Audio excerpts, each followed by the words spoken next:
And have you given it much thought that you're the last bloke to coach against Kevin Sheedy's Bombers? No, I hadn't thought of it like that. But you know, it's obviously a massive day for the Essendon Football Club and for Kevin and James Hird. So certainly have a massive amount of respect for all those people. And you know, the result of the game isn't going to diminish anything. You know, we'll go out and certainly show our respect for those guys when the siren finishes the game off. And is there any chance West Coast get up that there could be a jacket wave? Not from me, but you know, I think it's going to be different. It's going to be a salute to Sheedy rather than any sticking it up him. So hopefully it's that way, that West Coast supporters can get off and wave their jacket in salute of Kevin Sheedy, regardless, win or lose. They'll show their respect for him. I think there'll be a jacket wave. I think you and I might rip ours off as well, Jared. It's going to be that kind of occasion. 17 seasons as a player, James Hird. You and I normally could do these kind of interviews, but when it comes to a big name like James Hird, we've brought in the big guns, and yesterday James Hird sat down with Mike Sheehan. Hello, James. Welcome to Fox Sports. You've got 2 hours left in your football career. How are you feeling? I'm feeling good, yeah. I've 2 hours of footy to go. I think I'll be emotional after it, but at the moment, yeah, just feel like training. And I think after last weekend, the realisation that it is coming to an end is hitting pretty hard. It's been the one constant in your life. Are you going to miss it, or are you ready to move on? I'm definitely going to miss it. There's no doubt. You can't do something and be as passionate about something and love something as much as I have for a long time and not miss it. But I'm definitely ready to move on, so I'll miss it and want to move on. I suppose it contradicts to a certain extent, but when you've done something for a long time, it does tire you out, and you do, I suppose, you can just tell over the last couple of years I've started to look at other things and maybe not taking footy as seriously as I used to in the past. Really? No evidence of that? Oh, you know? No. Oh, yeah, I think I don't train as much anymore, I don't come to the club as much anymore. But, yeah, I haven't taken it as, when I'm out in the field, taking it seriously, but off the field, probably not as seriously. As brilliant as the career's been, there's obviously lowlights. You've played a lot of football and a lot of games where, well, the foot injury, the serious facial injury in Perth. Is there one I've missed? Is there a low light that you look back on and sort of say this was perhaps the lowest time of my football career? No, it's definitely the foot. The foot injury was a low light. Just not knowing, you know. I'd had such a, you know, the start to my career had sort of happened all in a whirl. You know, I was 23 on the Brownlow, I won a premiership at the Brownlow, a couple of best and fairest. Everything was going really well, and then for 3 years, and I wasn't old enough to understand what was happening in those 3 years. I was only 24, 25. I'd probably missed some of the prime of my career, and not mature enough to really understand what was going on and just be patient. And that's probably why I broke my foot a couple of times. I wasn't patient enough. In hindsight, you look back and say, well, you rushed everything, and it's your own fault to a certain extent. But that feeling in your stomach that your career's over at 25, and at that age you don't handle criticism that well and media pressure that well. You know, and people, when a whole day or two of radio and papers is dedicated to you're finished and you didn't live up to your expectations, then you feel pretty gutted at 25. I think at 34, when that's written about you, you say, well, you're probably right. But at 25, when I thought I had a lot to go, I really struggled with that. Now, the facial injury, we're all horrified to see that, see it when it happened and then see the ramifications for you. Did it ever prompt thoughts of giving this game away? Immediately it did. Yeah, when I broke my face at the ground and then was taken to the ambulance into the emergency ward at the hospital in Perth, lying on the bed there without, there's no family around, they're all back in Melbourne, feeling pretty, I had the doc there, but feeling pretty lonely and in a lot of pain. I definitely thought I didn't want to play anymore, but as soon as my family got there, straight after the operation was done, I started to get more confident, and almost from a day or two after the operation, I was ready to go again. I think that initial fear of just the pain, like the pain was, you don't want to go through that very often in your life. Have you ever experienced anything like that before? No, like or pain. Yeah, the pain. No, never anything close to that. Now, when your wife Tanya arrived and you spoke to your mother, did they say to you that they wanted you to give it away?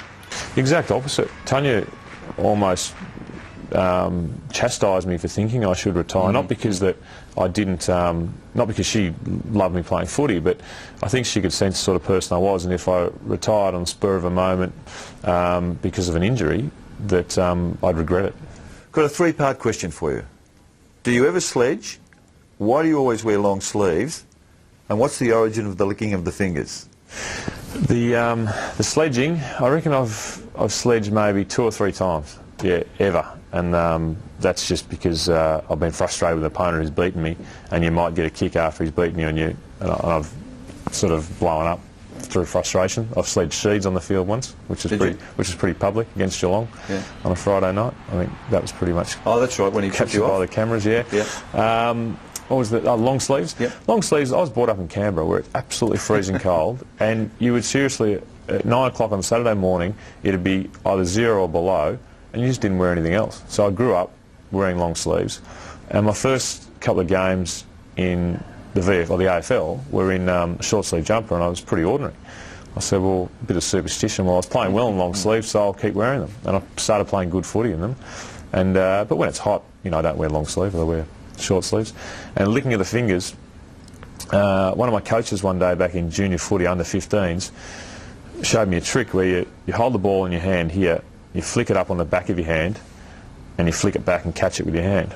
And he said, try and do it just try and do it. And I couldn't do it. And he said, lick your fingers and try and do it. So I flicked it, and could grab it. It just makes the ball stickier. I think it's just a natural thing I do now because I've done it for so long that I watch myself do it and say that looks stupid, but I don't. It's subconscious. I don't consciously say I'm going to get the ball and lick my fingers. It's a subconscious thing now. The Herd name spans 3 generations at Windy Hill. You've got 2 boys. You're going to be keen for them to play football?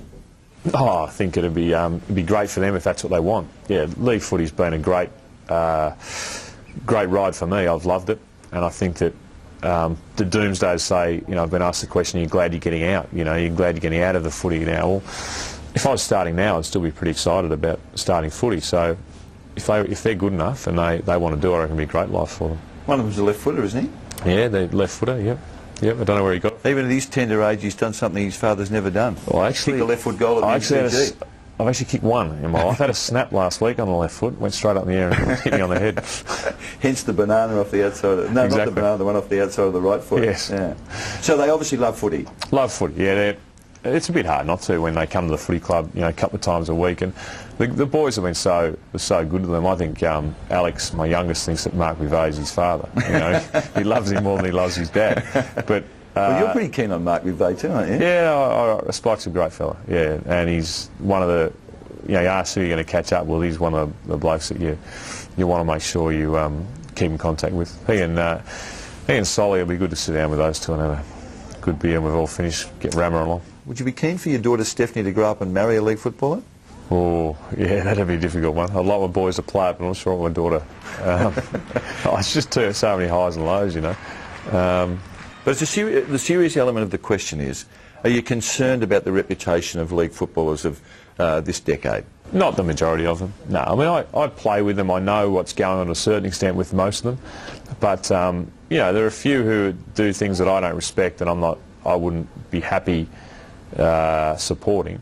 But I'd be sit here comfortably and say 90% of AFL footballers behave themselves better than the general public. 90%? 90%. Is there anyone in particular that's helped keep you level-headed about where you sit in football and in life? Oh, my mum and dad. Yeah, my mum and dad have kept me very grounded. My wife, yeah, she's my friends. You know, I think you choose your friends for what they respect and what values they respect. And the majority of friends I've got, if you get too far ahead of yourself or you start to think you're better than you are, they pull you back to earth pretty quickly. Have you been told to pull your head in at any stage? I've been told several times to pull my head in. I had Charlie Italia, one of our trainers, and that's one of our trainers. He, on a plane, come back from Adelaide in 1994 or 1995, sat next to me, and I said to him, you know, we don't talk much anymore. Why is that? And he said, well, because you've got your head stuck up your ass. And I said, well, what do you mean? He said, well, since you won your best and fairest, you don't come around anymore, you don't talk to me anymore. And really gave me a serve for an hour on the plane back from Adelaide. And people like that. And it's great that he could be that honest with me, and we've been great mates again since. So instantly you accepted that? Well, yeah, because he was a good person. I mean, he's telling me that. Then you have to respect that. Okay. What was the biggest of life's lessons that you learned from Kevin Sheedy?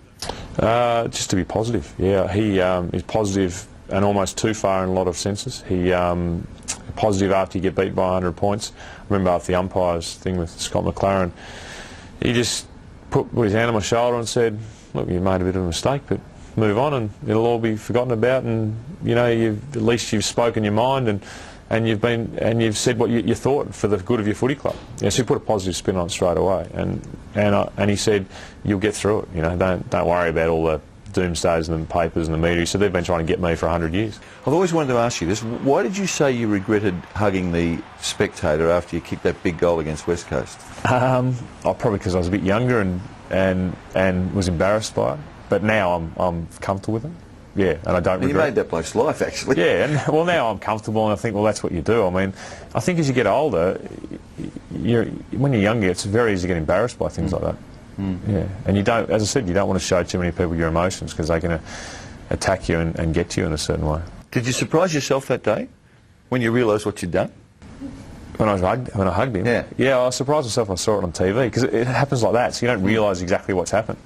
But yeah, that was a release of emotion that I've never felt before. I suppose after the 2000 grand final, it felt fairly similar to that. But I was so angry with myself for bringing my teammates and putting Essendon's, 4 points on the line about that I thought that if we had lost that game, I could definitely say we lost that game because of my actions outside of footy. Were you ever scared on the football field? Oh, yes. Yeah, I've been scared when I've been going back to fly to the ball or I remember Barry Stoneham whacked me with an elbow one day in that last game of Terry Danaher and Simon Madden's game. Whacked me with an elbow and broke my nose, and he wouldn't even know when he did it. But I thought, gee, this game's harder than what I thought. But I've seen you run back, and we all have, and we all admire the way that... I mean, so many people talk about your natural ability. I think that your courage is understated, but it's never seemed to worry you about running with the flow of the footy. Well, my immediate feeling when you're going back is, that's going to hurt, or that... And I think to conquer that is that's when it feels good to do it. Mm-hmm. Yeah, I think guys like Glenn Archer and Jonathan Brown, they're not as courageous as people think, because they have no fear, They don't fear anything. So they don't have to conquer anything? Oh, I'm sure they do. I'm sure they're... I'm just being sarcastic. I'm joking, but they... the way they do it, time after time, is quite amazing. Did you ever do anything on the football field that you regretted? You might remind me of a couple of incidents, but you're a clean skin from me. Not in terms of I think I've whacked a couple of blokes because I thought they deserved it. I hit Gary Lyon one day because he wasn't doing what I thought he should do. Which was? I think he ran through one of our blokes. Yeah. And when he was on the ground and he was at a ruck contest, I gave him one. He was about one of the few that I've... You gave him hit. one? Yes. You can ask Gary that. Describe it for us. I was just a little one. I don't think it hurt him. But you can ask Gary that. And he keeps reminding me about it.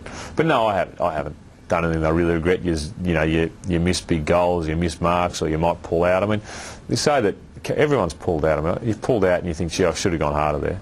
Or you haven't chased, you haven't manned up. But in general, I don't think there's too many things that I could say I wish I had have done better. I remember one day that you did actually run into a skirmish playing the North Melbourne Football Club, and Mickey Martin picked you up and threw you about... He would have won the hammer throw at the Olympics. Yes, dwarf throwing it was. It just seemed to me then that this was a message to you that don't bother with that sort of stuff. There's two incidents those. One is the Mickey Martin one, where he not only threw me but then dragged me across the MCG backward and forward and through goalposts. And the other one was the 2000 grand final. I went into, Longy ran into Troy Simmons. I went in to remonstrate with a few guys, and David Schwartz picked me up and body slammed me over his knee. I actually got fined $3 grand for being body slammed. My teammates thought it was hilarious.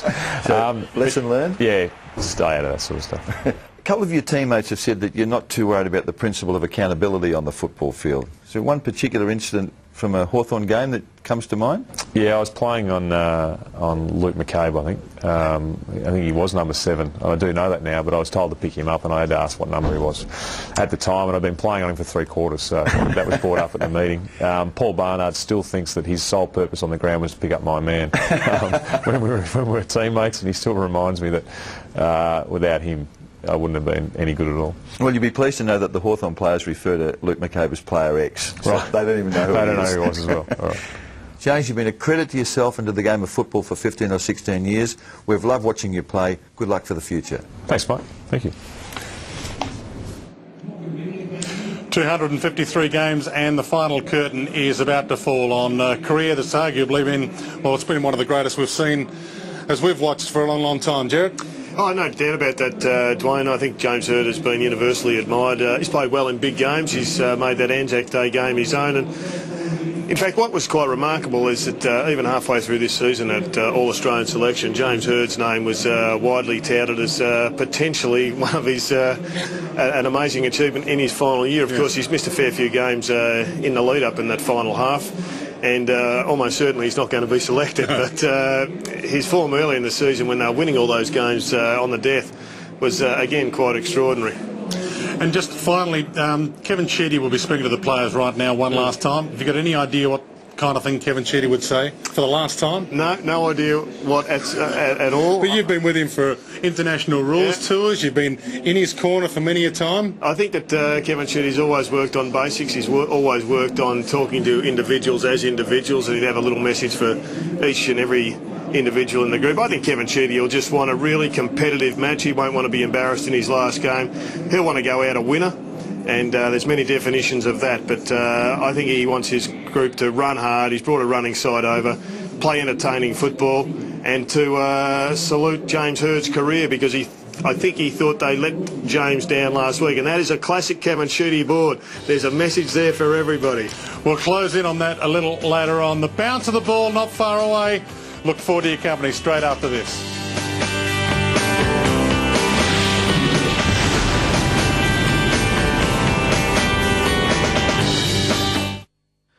Now let's look at the TAB Sportsbet prices for today's game.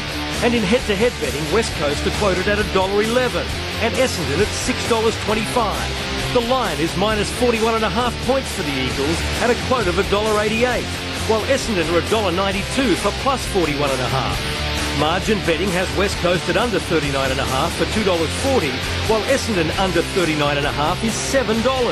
The draw, $51. Why do stars fall down from the sky? Every time You walk by, just like me, they long to be close to you. With over 1,400 locally owned bottle marts, chances are there's one Close to you. Big and small businesses, from sandwich shops to Australia's leading companies, agree that reversing workplace reform will destroy jobs. Small business says, It's a change now, it's just ridiculous. It wastes valuable time and people will once again think twice about employing people. big business says a reversal on industrial relations is retrograde, and said workers no longer wanted their conditions dictated by unions. So let's keep workplace reform. Authorised by R. Crawford, National Business Action Fund Limited, Canberra. One of these travellers might be doing something illegal. These guys? No, but everyone should respect local customs. The couple kissing? No, but in some countries it's not advisable. The busker? His only crime is bad singing. No, this is the person at risk, because photographing government buildings is illegal in many countries. Log on to Smart Traveller for stuff your mates don't know, but we do. Authorised by the Australian Government, Canberra. It's time to say goodbye. James Hird, the footballer, is a fighter and a winner. As an Essendon era comes to an end. Next year I want to just take a back seat from footy. I want to, go to a few games and just go as a normal person would to the footy. I thought hugging the footy fan was a big one.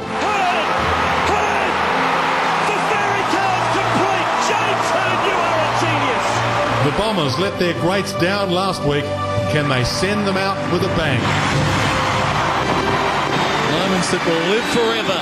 One final goodbye for the legendary coach and the super champion. And with that, they were gone. But every fairy tale has a villain. The reigning premiers need a win as they limp towards September. That's bad news. Right hamstring. Bad time of the year for that. And he kicks across the face. That'll be a number of weeks. Dust off your jackets. Look at Kevin Sheedy.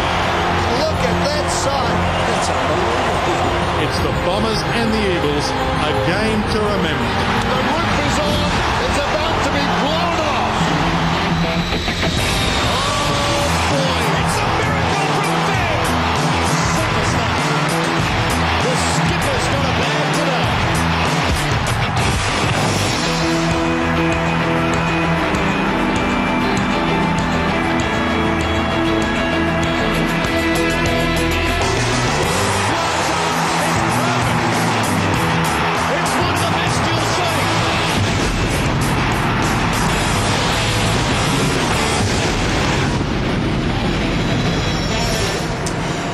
For the 253rd and final time, James Hird breaks through the banner. The final game for James Hird, the final game for Kevin Sheedy as coach of the Bombers after 27 seasons at the helm. Not only 27 seasons at the helm, but 7 premierships in total, 4 as the coach of the Bombers and 3 before that as a player. An outstanding career of both Kevin Sheedy and James Hird as they salute the crowd for one last time. It's a big occasion here at Subiaco, not a spare seat in the house, and it's a big occasion for the West Coast Eagles as well. They need to win today to try and grab second spot on the ladder to secure a home final next week, heading into round 1 of the AFL finals. As we welcome back to the microphone Gerard Healy. Daniel Chick's 250th game this afternoon. He breaks through the banner first. Yes, and a couple of great banners as well there. Both Essendon and the West Coast cheer squads have done an enormous job to, I guess, honour their respective champions. But there's a bit of a thrill in the air, isn't there? Because there's something special about just being here to witness for the final time Kevin Sheedy. He's just getting raptures wherever he goes. Kisses. He's been shaking hands and kissing babies on the farewell tour. And, well, that girl was pretty keen to send her message through, but let's hope that the Essendon Football Club and West Coast put on a great game today to pay tribute to the two greats. Let's have a look at the teams, the matchups, because there is a late change to both teams. Adam Selwood out, Mitch Morton in for the West Coast, and Paddy Ryder out, David Hill in for the Bombers. Good to see Nikoski back in that side. Wouldn't be surprised if Welsh had put on to him as a negative role. Hunter's been in outstanding form at across half-back. Lucas played half-back last week, but I think on this ground he'll go back forward. Scotty Gumbleton also doing quite well.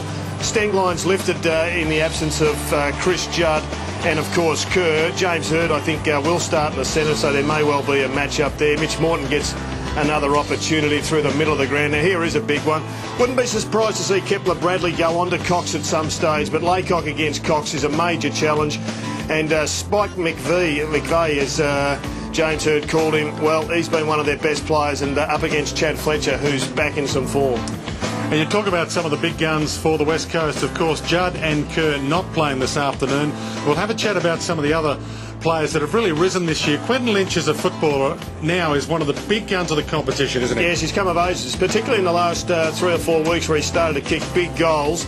And a major job for Mel Michael to lock down on him, looking at the interchange. And Matt Predis also become a big gun this year, hasn't he, in the absence of some of those superstars when they've been out. Yeah, and no reflection being on interchange. For the Bombers, though, they've brought plenty of runners over here, and it is going to be a big running game. So named on the interchange, Matt Predis, do you think he'll start there or start on the field? No, I think he'll start there. They often start with one of their bigger guns on the ground. With the absence of Judd and Kerr, well, it's going to be Predis. He'll swap with maybe a Ben Cousins. They like to keep one of their guns there, so when Cousins comes from the ground, for instance, they put another jet out there, and he has been playing particularly well and getting plenty of football. And Mark Nikoski in for just his 3rd game of the season. Well, 2 years ago, Mark Nikoski was absolutely flying across half-back. He got injured. And he missed out on playing finals football, and of course missed out on that premiership last year, where last year he started the season in particularly fine fashion. He is a missing link for this group, and it could add further quality to the side. And for the Bombers, of course, Jay Nagle, you spoke of him a little bit earlier on. His father played in Kevin Sheedy's first game as an Essendon coach, and now he plays himself in Kevin Sheedy's last game as an Essendon coach. It's a massive game. The bounce of the ball straight after this. Welsh gives it away to Winderlich. Winderlich kicks inside the forward 50. Hill after Cox stumble. Any score, and the Bombers lead. Hill 51 metres out. Distance is no problem. Accuracy is to Kerr. Kerr to him. He kicks it a long way. He gets it to the goal square. and belted away and out of play. Fletcher was in there. The last play of an amazing night.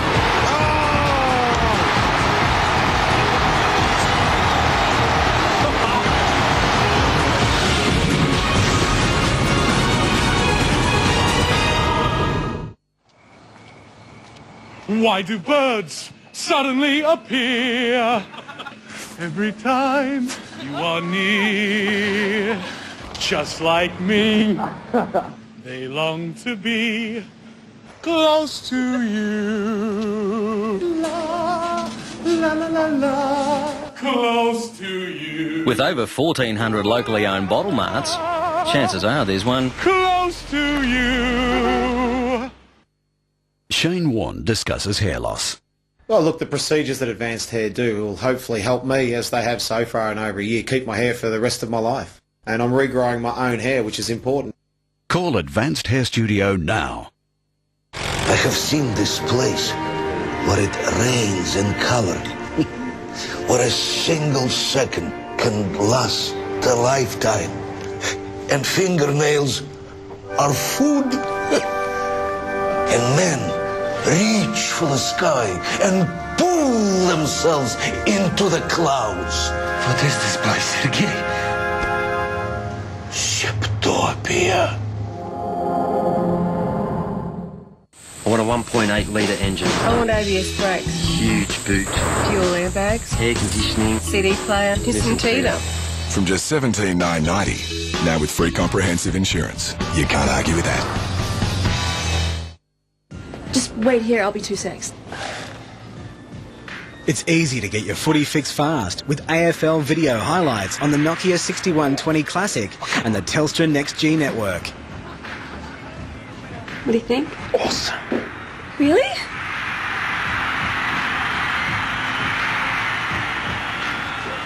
You look good.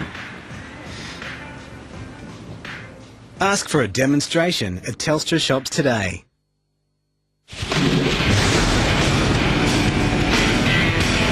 Now a chance for Harvey, playing his 150th off the Buick. Bombers into attack first, it goes over Salmon, and getting back there is Jakovic to take the mark. Hines versus Wallace. Oh, look at the pace. This is a lot of pace for the West Coast by Banfield. A good effort to hook it back towards Sumich. Look at Kevin Sheedy. I have never seen Sheedy like that, except for those premierships in the 80s. The famous jacket wave at the Melbourne Cricket Ground back in 1993 against the West Coast Eagles. The toss. And Daniel Chick doing the toss in his 250th game all up.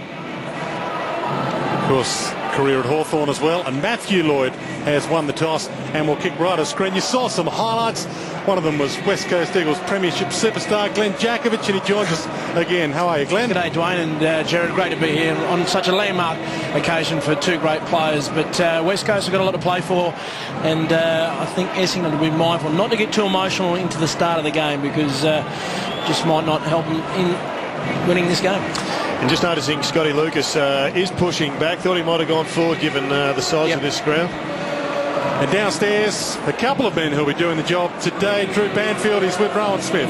Thanks very much, Dwayne. Well, what a magnificent day for this Essendon Footy Club, where two absolute champions in the game's careers come to an end.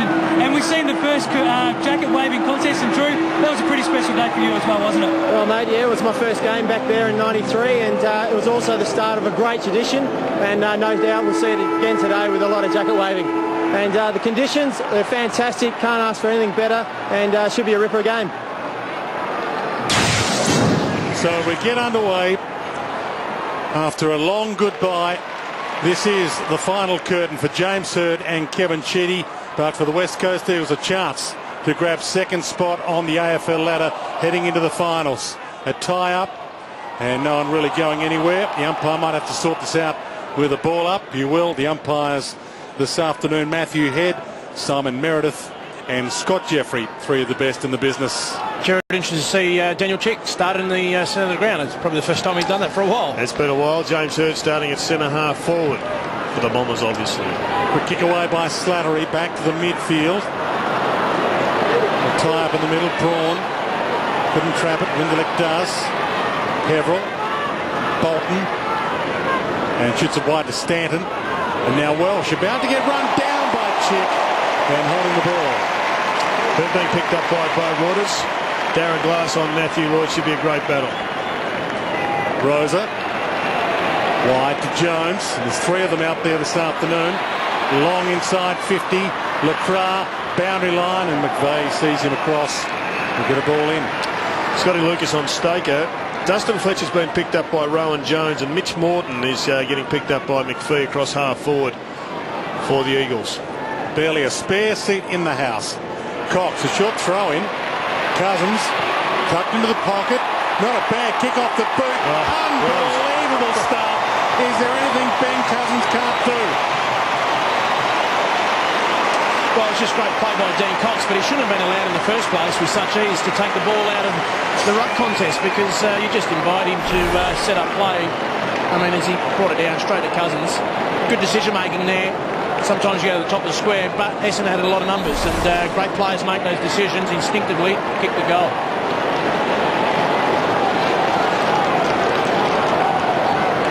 Good to see Zinc Cream making a comeback late in winter. It is September. Spectacular opening to this most publicised game here at Subiaco. Important game for both clubs, even though the Bombers can't make the finals. From the ball up. Still no takeaway, but a free kick. And it's finally been paid, although it'll come back to Stanton. A few players wondering who it went to. So Stanton from the midfield. He sends it long. He's hoping for an option up forward. Windelick bumped off it.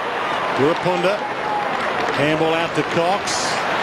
Fantastic work by Cox. Just getting back, playing like that follow-up and getting heaps of possession. I think Gerrard is going to play a bit of a defensive role there. Be mindful that Matthew Lloyd has been in good form, so they're just going to block his traffic a little bit. And your Chick in front of the Love Your Chickie stand. Big sign went up when he picked that ball up on the wing. She swamped his foot, Lucas. Lucas going nowhere and will get a ball up or a free. Umpire wanted them to play on for a while, and so they do play on. Every player stopped and looked around and said, "Can you please ball it up?" Well, it's good intensity by West Coast. I think they want to just really put the onus back on Essendon. That, I mean, they've had obviously a very emotional week leading into this game, but just putting the pressure on, getting the scoreboard pressure on them early to see how they respond to their I guess, challenge.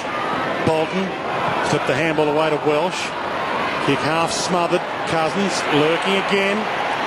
Fletcher, he can set it up. No short options, and the kick half smothered to half forward. Jones tries to trap it. Hurt slapped it away.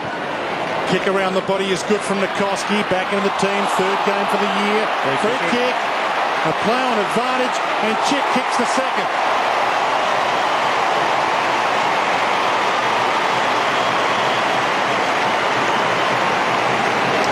Well, just too fierce at the present time. The West Coast Eagles have won just about every contested ball in the match to date. They've gone forward on 3 occasions, and they've kicked 2 goals on those occasions. There's a free kick made by Lucas. He was too late. Staker did the right thing, got in front, and Daniel Chick mopped up Jacko. Yeah, I was surprised to see Chick and both Rowan Jones so free without a direct opponent that close to goal. 149 of his 250 games played with Hawthorn, where he was the leading goal kicker 1 year and best and fairest, and there's a blood rule as well on the boundary line. Michael Braun, is it? Yeah, Braun coming off. He's in a bit of bother. He is. Didn't see what actually happened in that contest out of the back of the boot. The back of the boot there. You see it. It's collected in the face, so it's just a bit doggy. Hopefully he'll be okay. A good start for the West Coast. 2 goals to 0. And they'll have to win by a few goals and hope that Port Adelaide either loses or gets up by a small margin against Fremantle, grabs 2nd spot on the AFL ladder heading into next week. Cox. Hurd. Stanton. He's got Kepler-Bradley short. That's ignored. Heads longer. Glass and Lloyd. Superstar match-up, and Glass just deflects it. deliberately out of play. Didn't make it too obvious. We'll get a ball in. Well, the two forward inside 50s, they've been pushed wide, Essendon, and then West Coast are quite conscious of making that delivery through the corridor with ease. So expect more players back there. Stanton again, but tied up by Cousins. And the umpire will sort this one out on attacking 50. Last time these two teams met, round 11 at the Telstra Dome, it was a close one, a 1-point win to the Bombers. A lot has changed since then. Stanton through traffic nicely to Welsh. A rare chance at goal, and he's missed it. On a day like today, it's very important. Just going to make your chances there. Did very well, everything there, Essendon. Front and square, got to the right position, quick kick in, and just hit the post. Whatever happened to the old drop punt through the sticks? Fletcher with a 1-2 at Hunter. No one to come to inboard. Rosa, but he's under immense pressure, and he gets his way through traffic. Kicks inside 50. Fletcher, nice grab. Only he could do that, Jared, in the AFL. Got the extending arms. Kepler Bradley back into the team this week. McPhee all the way along the wing to Gumbleton. And a centering kick, but he misses Lloyd. Just a little bit Lloyd conscious at the present time, and that's very early to be centering the ball, and all the space was actually wide, not through the corridor. Mitch Morton with the zinc cream. Late replacement for Adam Selwood. Shorts it to Quentin Lynch, a long way from home. We've got numbers back here, Essendon, but this is where West Coast are quite good in maintaining possession of the ball and waiting for the right option. Long towards Cox and thumped out of play. Lucas got a bit of treatment. Well, that's a win for him, Jared, because they've got Dean Cox down there, but now they start again on this stoppage, being able to break Essendon's defensive zone here. And the ball in, Laycock and Cox, a brilliant palm to Cousins, takes them on, runs to 50 and sends it wide. See, that was out of the copybook though. Well, it was always going to be easy with Slattery just getting dropped off by Ben Cousins. Yeah. He stopped looking at Ben Cousins and went left. Cousins went right. Well, if you've got someone as good as Cox delivering the footy, you've got to back that your man's got to get it. And if you're going to do that, Jared, at least go to the dangerous spot where you know where the ball will go, the dangerous area. At least protect that if you're mindful of your direct opponent. Stanton, Hurd. Possession number 2 coming up for James Hurd. Brent Stanton's had 5. And that's one of his worst of his 253-game career. Well, we know one thing, Blaine. He's fallible. He won't get dropped. Human. Brett Jones turns it straight back to Hurd. He just gave it back. He said, you can't go out like that, Jones. And he shorts it to Bradley, who drops it. Almost gets a free for too high. Jones. Handball back inboard. Stengline to Hearn, who started on the bench. Kick smothered McPhee. And now Lucas. So he kicked 5 goals against the West Coast when these two teams met earlier this year. Scotty Lucas is playing in defence today. Bolton, Bradley, and long inside 50. Lloyd getting back Glass. And we'll get a ball in. Better transition from the Bombers. Broke down in the end. Bradley ended up under some pressure. And good defensive work by Darren Glass. But they've got to be able to get that ball into Lloyd's hands a little bit closer to goal. Laycock. Cox wins again. Fletcher tries to sneak it out. Prittis, who also started on the bench, to Stengline. Morton dumped as he got the kick away, and Cousins being warned by Slattery, and we'll get a ball in. It was a worrying signing for Essendon, and Dean Cox already had the 7 hit-outs. Obviously just got to curtail his influence in the game at the minute, because he's just doing what he pleases with the ball. He's just putting it in the right spots at the minute. Laycock. It's a nicer palm. Can they get the clearance with it? Peveril, McPhee, Heffernan, and he gets pushed and kicks it out of play on the full.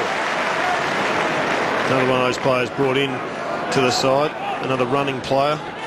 And one of Sheedy's favourites, really, a 2000 premiership player. Been at Essendon twice, 97 games the first time, and then 47 with Melbourne. Jones, Rowan, Cox. He could go all the way. He sizes them up, runs to 49 and says, anybody can do it. I can do it too. Well, it's really good play there by the West Coast Eagles, taking the ball across the ground, getting it into the corridor where Cox is available. But Jones, you just see Dustin Fletcher being dragged up out of the play. He's one of their best zoning defenders, and so Rowan Jones will be asked to continually present on the lead, and I'm sure that the West Coast Eagles group will be asked to kick it to Rowan Jones if he makes himself available. But Cox pushing forward there and doing what few big blokes in the game have been able to do before. One-hand bounce. Magnificent. 11th goal of the season for Dean Cox. He would have got a mention at All-Australian selection earlier this year, wouldn't he, Jared? And no doubt get a mention next week. Well, I reckon he'd be on the short list, Wayne. From the ball up, Cox, another decisive palm down to Fletcher. He'd be an ink on that list too, you'd think. Long inside 50, Lucas with the punch, Cousins in the pocket that he owns.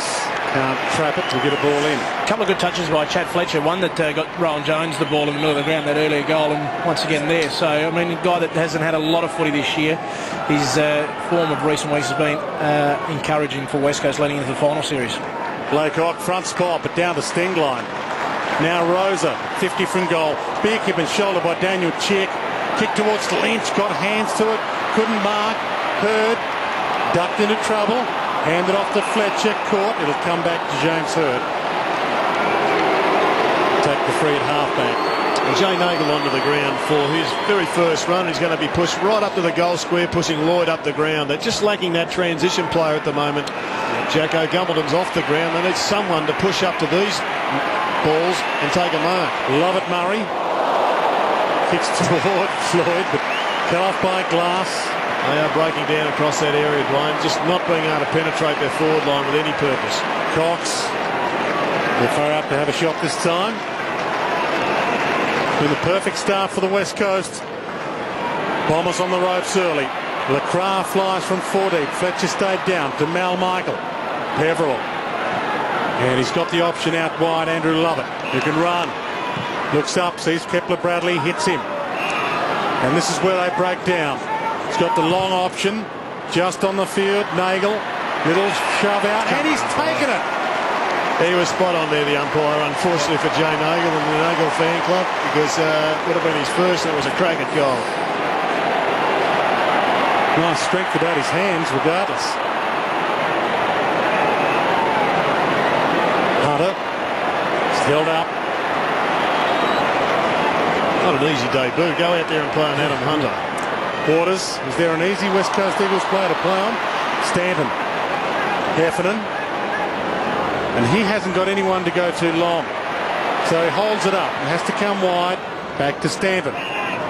There's no Essendon players pushing out deep. West Coast have still got three inside, and Monfries has moved down there now, but it's not a good sign when they just haven't got any quick targets to move into. I think Lucas has to go forward, Jared. Lucas, and he's brought down. Legal tackle, it was above the knees. Rosa, Hearn, Prittis, and now the West Coast on the rebound. Quentin Leach.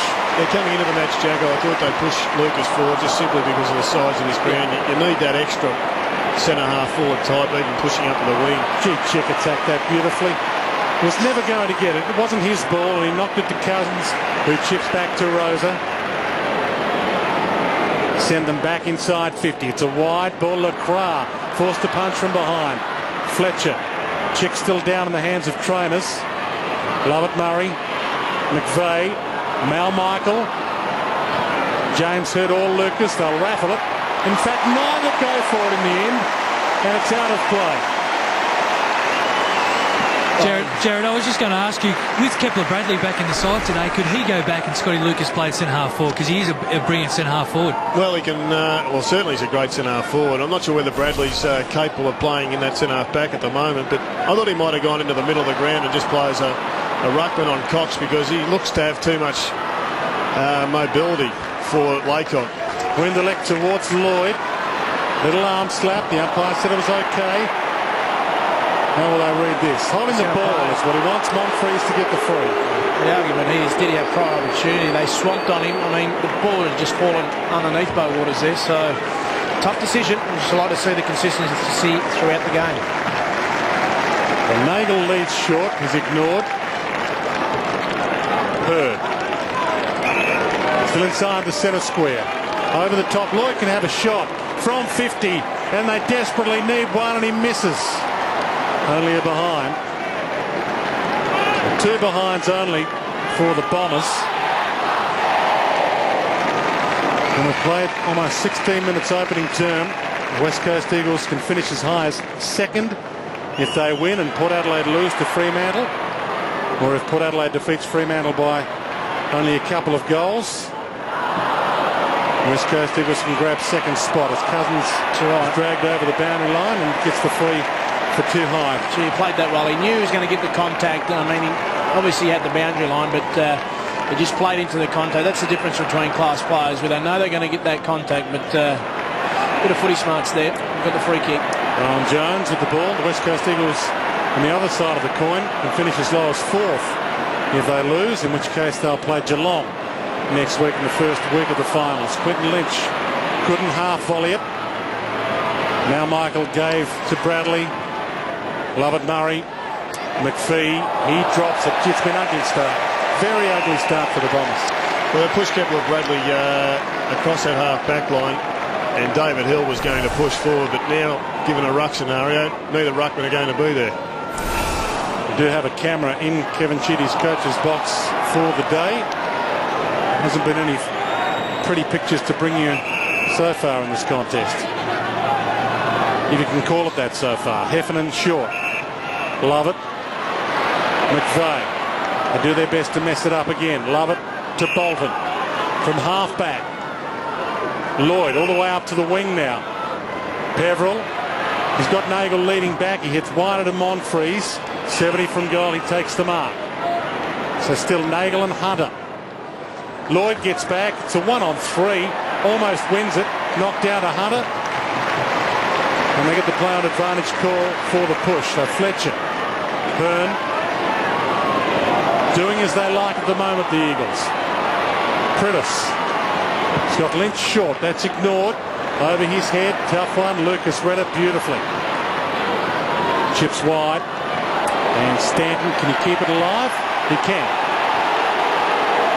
So he can't keep the kick in bounds though, and Bolton takes the mark over the boundary line, and even worse, Hurd's now off.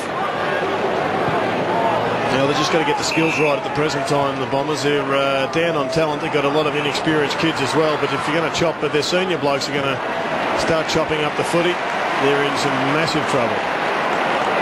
Ron Jones looks up. It's got LeCras coming for him long in his direction. Good punch. McVeigh had a little bit of jumper. Picked up off hands though by Jones. She's always good play from Jones. And the mark's been taken by Staker in the pocket. Well, he had a great debut for West Coast, and very highly rated at the Eagles. Gone back to Claremont and had a fantastic season all round. But just the way Gerard hit that front of the square, distinctive to the top of the square. And you got forwards playing in front. That's what Essendon haven't got at the minute. West Coast has got a number of options there. But I like the work LeCras doing as well. He's not only there to kick goals and be a crummer, but he does a lot of bullocking work, and he gets quite physical. Staker, who's kicked 18-13 this year, make that 19-13. They can do no wrong. Well, they're just got to slow it up here. So they've got to just keep possession of the ball when they do get it. You mentioned it before, their skill levels have been quite disappointing. But deny West Coast possession of the footy, because they're very good at running it up on this ground. And just got targets all over the ground. Essendon just need to reshuffle a few things. Still like to see Lucas go forward. I think they just need a key target and just get West Coast thinking a little bit at the present moment.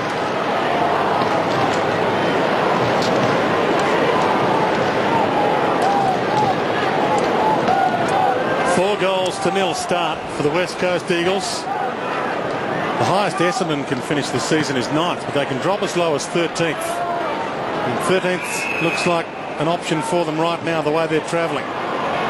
Free kick from the ball up. Peveril to Stanton. He heads long, half forward. Bradley to his own advantage, but really he was always tied up, and will get a ball up. 24 plays 2, and we've ticked into time on opening term. Two of the gun players of the competition, 250th gamer Daniel Chick, and James Hurd in his final game, his 253rd. Getting some work done on the bench as Fletcher ties up Monfries. Get another ball up.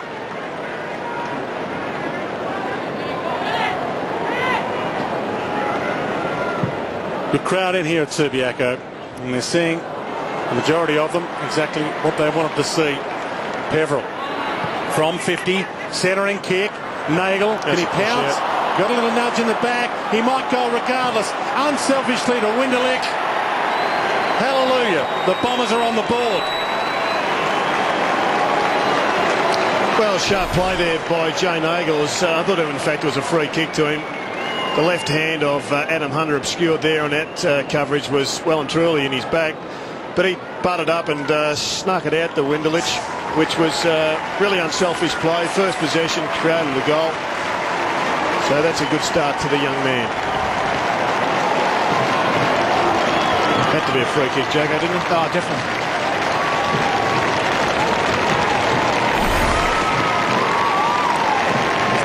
Jason Winderlich in game 47, who by his own admission didn't embrace the club as much as he should have in the opening couple of seasons of his career.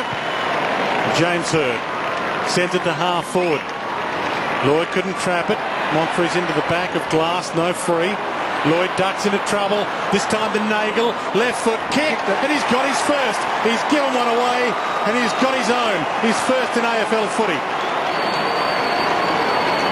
Well, what I liked about that was the quick kick in by James Hird. Sleep, you've got to get that man back in the middle there, and they're just element of surprise. Both times they've gone in there, quick kicks. He's on the end of this one, off the left foot. That's a pretty impressive goal, Jared, on your debut to be involved in your first two goals for Essendon in this game. Handy couple of minutes for Jay. Well done to Matthew Lloyd. Got through the pack, bullocked it through onto his left. And a good start, and by golly, did this contest need it. Pick 39 for Essendon back in 2005, the son of former Essendon star Merv. Sheedy's always been close to the Nagel family.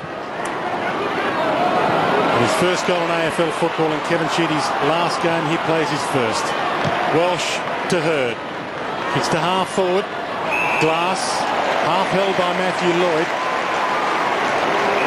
And gets the free at half back. Well, we see that red alert of the clearances, and that's because of James Hird, gone in the middle. He's still got that ability to, in the momentum of the game, he takes that call himself to go in there and just slow things down, but not only that, have a great effect. Got themselves back into this game. Gurapunda heads down the line. Finds Brett Jones.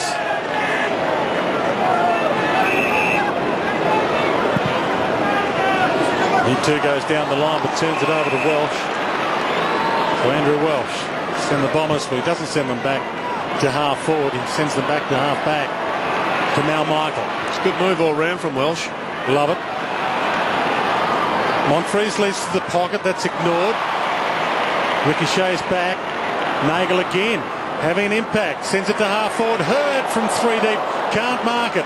Stengline tries to rush it behind. It might not go the distance. It does. Hird can't keep it alive behind, but there's at least a spark about the Bombers now. Well, an extraordinary game. Playing for the first 15 minutes, it looked as if it was going to be a one-match show, and yet in 5 minutes, Jacko, it's been all Essendon, and they've looked actually potent for a few minutes. Lynch all the way down to half-back to get a possession to Hearn. He sends a long ball and a high ball in the Jones direction. Flies, got a little push. No free. Rowan Jones, Lacroix, and now Lovett Murray. Well done, Lovett Murray. He's excellent last week as well. Welsh backtracks. McPhee, Welsh. Now he's got Stanton, but it'll need to be good to kick. It's terrible. Free kick to Fletcher. Here's the push on Chad Jones. Probably should have been a free kick as well for Lovett coming in the frontal area. Short pass is perfect pass from Fletcher, and about 50 metres from goal. Chad Jones, the brother of Brett, former Kangaroo player. He played just the 6 games of the Kangaroos. It's a line-up from 45. Fletcher off for the Eagles, and Cousins back on, and Henry Slattery goes straight back on to try and track Ben Cousins. It's his 4th game of the season for the West Coast, and he hits the post. Another one of those those West Coast Eagles players yet to grab a flag, hoping to get one this year. Fletcher. Run hard, Fletcher, but there's nothing wide for him to kick to. Now that's only gone about 8 metres. McPhee. Chip kick is okay to Peverill. He had to half volley at Slattery. Lloyd, Slattery. Lovett, Murray. And now the wobbler towards half forward. James Hird. Few players could probably have trapped that. Hird tries to slap it out. Little push in the back against Rosa, perhaps. It was there. The free kick to Heffernan. Too far out to score. Hits the pocket. Bolton on the run. Can't mark. Braun back on, which is good news. No number supporting though. He's kicked it to 1 against 3. And the 3 have won. Poultry good. Rosa. It's never a strength of mine, Dwight. Hunter. Hasn't been a poetic start for the Bombers though. Stengline. Hunter. And now a difficult kick to grab, but he's made it look okay, Chad Jones. Back to Rowan Jones. And they'll do well to keep up with the Joneses this afternoon, the Bombers. Oh, you mentioned from the half-back line there, they went on that one on 3, and the 3 had won it, Jerry, but West Coast's ability to control the ball. And we talked about handball of today's day, up to 200 handballs a game, and I think there's a fair few in that passage of play, but well done by Chad Jones. His ground level work has been a treat this year. Rowan Jones finishes off a nice goal for West Coast. So good passage of play, which started off their half-back line.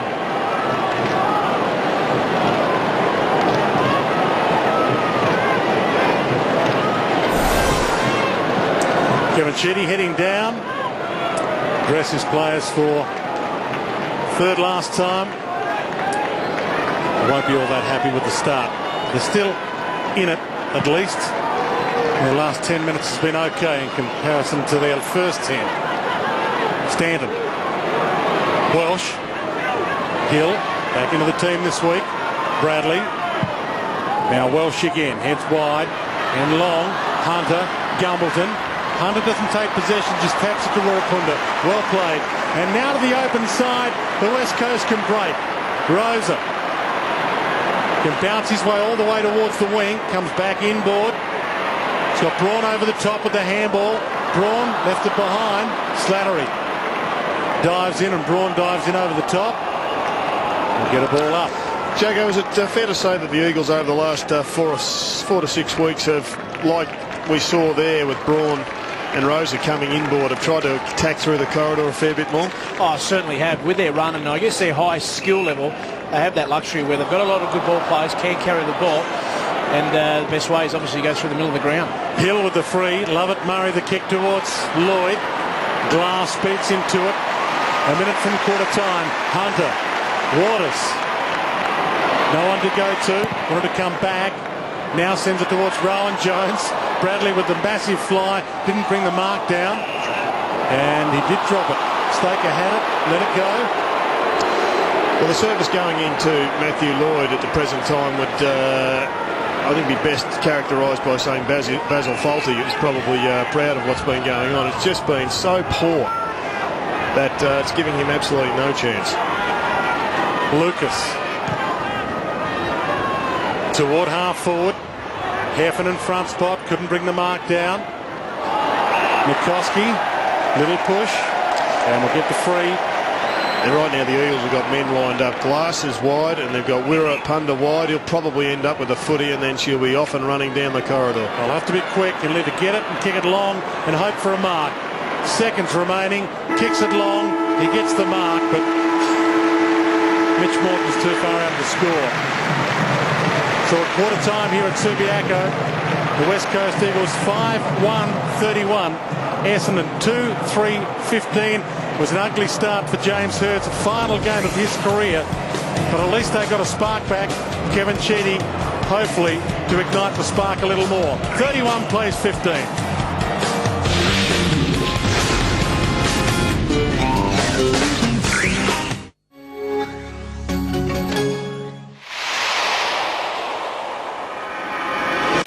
Powered by Intel Core 2 Duo processor. Dolby surround sound.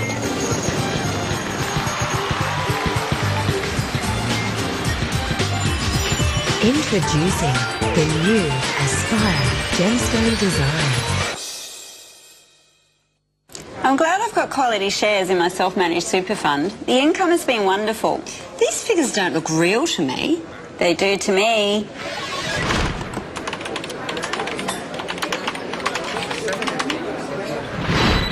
Who's my advisor now? You could have a financially secure future too. Talk to an ABN AMRO Morgans advisor. Their wealth of experience is your wealth of experience. ABN AMRO Morgans.com.au. Hey, what's up there? This is Nicky Hayden. I just won my first world championship and I was feeling pretty good until I got told this 600RR has won the last 5. Hey, what's up with that?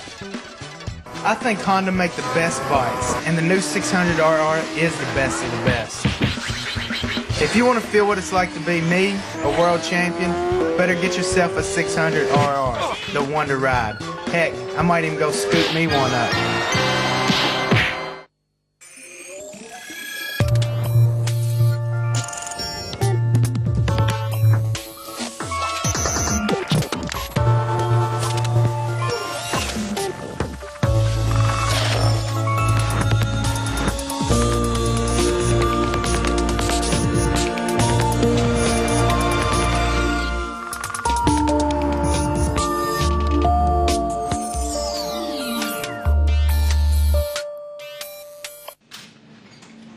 Why do stars fall down from the sky?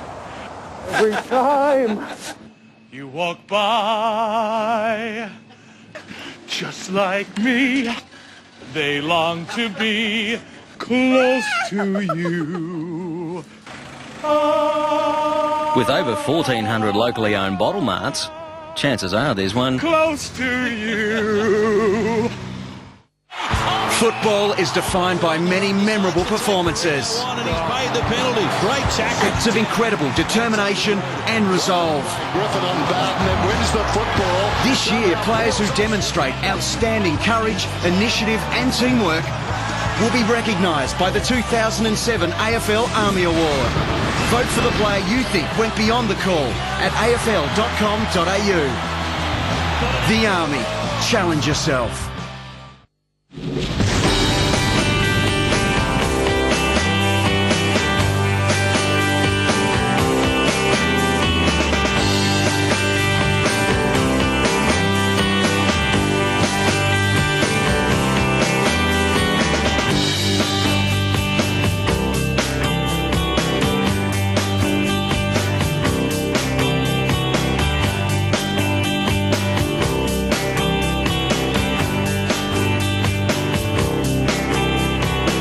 Time at Subiaco Oval, and it's the West Coast Eagles 5-1-31 to Essendon 2-3-15, and as it stands right now, the West Coast Eagles with this percentage boost have moved above Port Adelaide to second spot on the ladder.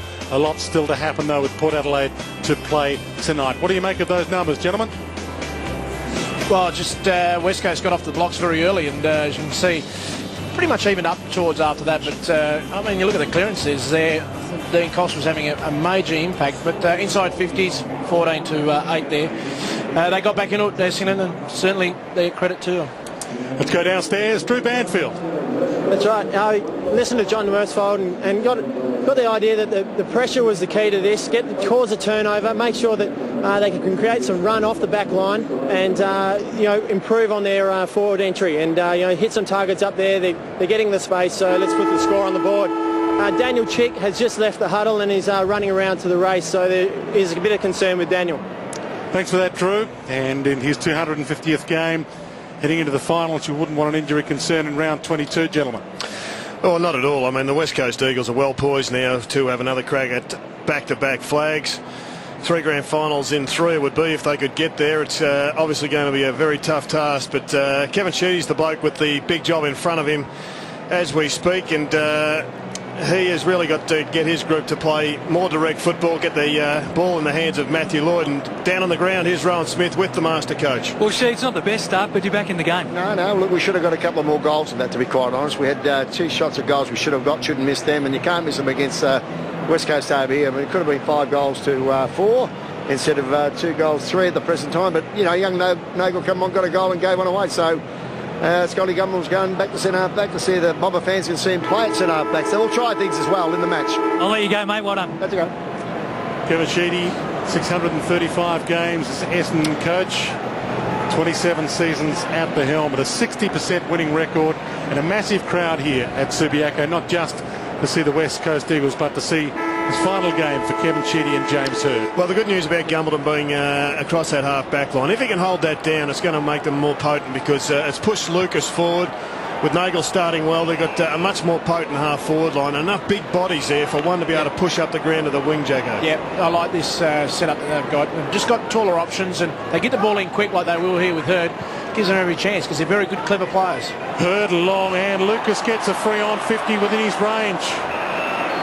Well, this is what you need to do, Gerard. You need to put the, I guess, element of doubt in your direct opponent's mind with big bodies. Yeah. They have to put their arms around them. They've got to try and negate you. And by doing so, they're going to give a free kick away. Well, when these two teams met in round 11, I mentioned it was Essendon that won by a point, but the West Coast Eagles kicked 5 goals to 1 in the opening term of that game. Hird ended up with 32 possessions. Lucas ended up with 5 goals. And the Bombers got home. Long kick. He's back up forward, Lucas, and he kicks the opener of the second term. Big kick, and as you mentioned, he kicked 5 in that last game. Kicked them all in a relatively short space of time, and he can do that. He's very much an impact player. As we see, there's a different free kick came over the top of him. But to go back and kick a goal, good start from Gerard. Oh, much better start. I think that I got great doubts that Essendon's got the skill level to be able to play possession footy, getting the ball sneakily into the forward line, then finding a forward. But they've got the ability to win the ball and get it in quickly, as we saw James Hird. He just backed in Scotty Lucas, and he backed him in with confidence. 54 goals for the season now, Scott Lucas. He won't win the goal kicking of the Essendon Football Club. Matthew Lloyd, who's kicked 61, will do that for the 10th time of his career. He's had a good season, Scott Lucas. Cox gave it off. Now Stengeline's peeling out wide. No one's necessarily chasing him. They corralled him. He was able to give it to Prentice. He sends it long. Chad Jones can't take the mark. Thump down towards Mal Michael. Shoots the handball back towards Stengeline. And we'll get a ball in. Well, I reckon that was a beautifully disguised, deliberate handball out of bounds there from Big Mel. Stengeline and Hird, it's a pretty good battle at the present time. Hird's had a couple of touches already in the piece, and we know that Stengeline has had plenty of it in that first quarter. Cox and Hill. Prentice stole it. Kick to the top of the square, the danger zone, and good mark taken almost the last line of defence by McPhee. Good sure hands there. Just made a decision he was going to take it. Had to. McVeigh, Haverhill. Now Gumbleton. The good movement this by the Bombers. Lovett Murray toward Lloyd. Dumped out of play. And we'll get a ball in. Had a massive first quarter, did Adam Hunter. Possessions, yeah. Most possessions on the ground. And at the moment, he's picking up Matthew Lloyd, as you saw. So Cox and Hill go at it. And a free kick to David Hill. Cox pushed him out of the way. It's been dropped this year, David Hill. Captained the team in Lloyd's absence last year. Gives it back to his captain. And now to Mel Michael, to the open side. Love it. Can set it up. Lucas at full forward. Welsh, Stanton. Lucas leaves the pocket in his direction. He's forced to prop. Brett Jones with him. And that was good enough to see it out. Get a ball in forward pocket for Essendon. Kevin Sheedy working overtime.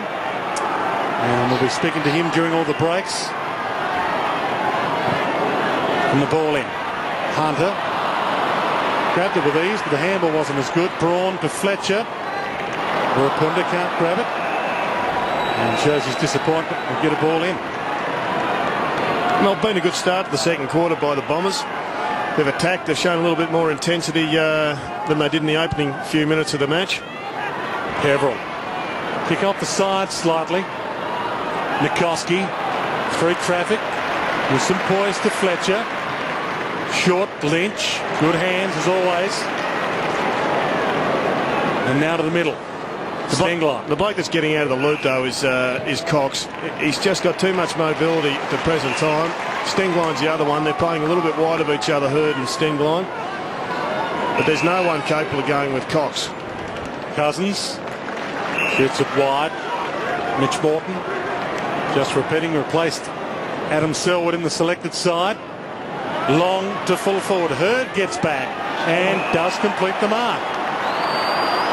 Crowd not happy. Chad Jones wasn't happy. Monfries is. He's on the end of the pass. 31 plays 21. Bombers slowly playing their way back into the contest. Lovett Murray.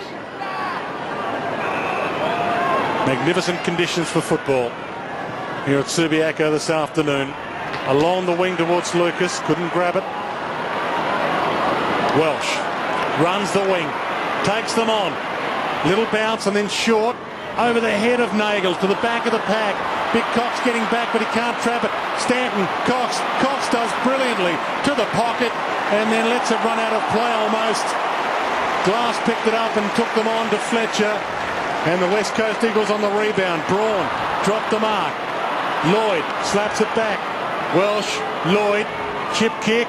Lucas, 55 from goal, but maybe close enough.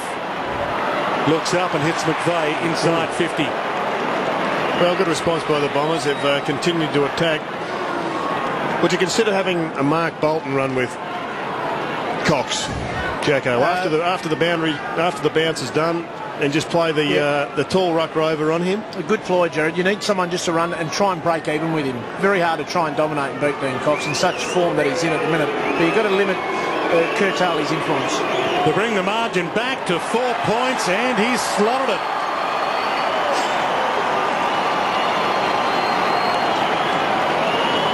Well, I just like the way they've fought themselves back in this game here, Essendon. They've got more numbers. They're running harder through the lines, and that's what you need to do. In the early parts, Pepper and Monfries and Stanton didn't have a lot here, but see the big fella. He held it well. Lucky not to get the free kick there, but this bloke here has had a bit of an impact, Jared, since he's come on. Good vision to see inside there, McVeigh. Yeah, and Mark McVeigh, very handy player as well. Good work from Lucas.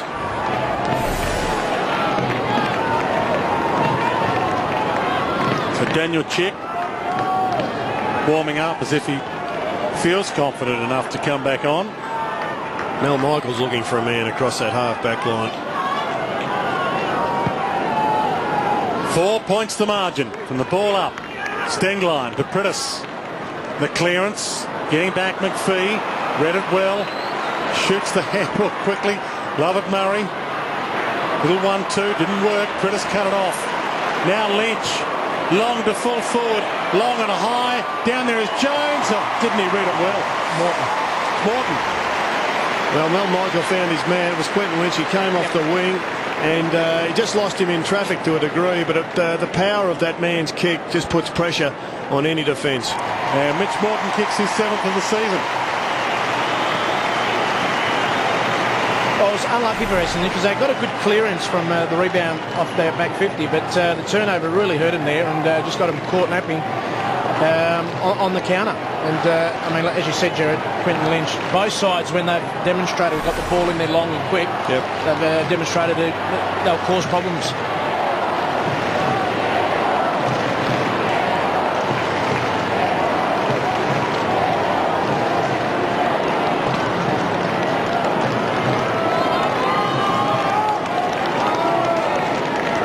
So the late inclusion slots the goal to give the Eagles some breathing space back. Cox and Hill in the ruck. Martin Nikoski's gone on to Andy Lovett, who has been pretty damaging throughout the match. And the umpire will sort it out with another ball up. Inside 50 counts, 13 Essendon, 19 West Coast. So they've done well, Essendon, given that they've gone in 6 times less. Only 10 points behind. Bolton, third man up, and he was thrown away from it. So he gets the free. That's his 7th game for the year. Another one who's been a project player for Kevin Sheedy. There's been many. He kicks toward Lloyd at half forward. He couldn't trap it. Good tackle laid though on Rosa. Prittis can't clear with the kick. Hill with the outside of his foot straight back to Hunter, who might get 50. He's had a hell of a month, Adam Hunter. He's probably the form backman in the competition right now. Waters runs the wing. No one comes at him. Bolton now does. The handball just behind Brett Jones. Had to go back and get it, but still able to run clear with ease. Sends it inside 50 and Lacroix takes the mark. 35 out. I was just going to mention, Jared, Lacroix only had the one handball and one disposal, and he's been out of the game. But he's a type of player similar to Lucas, where he only needs 3 or 4 opportunities. He can hurt you, and he'll certainly look forward to trying to finish this good work off and get himself into the game. Yeah, there was an almost tackle on Jones, but he's just got that great pace to get away that once again he emphasises the value he's been to this club. Kick. So Lacroix slots it.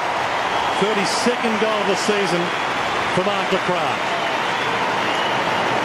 It's a good effort, isn't it? 32 goals. It's a darn good effort. He showed some signs last year and the year before, but this year he's really started to get himself a regular spot, and he's actually filling that void that looked fairly much a gaping hole at one stage, where that absolute gun small forward, and he's not that small obviously, but no Sampi.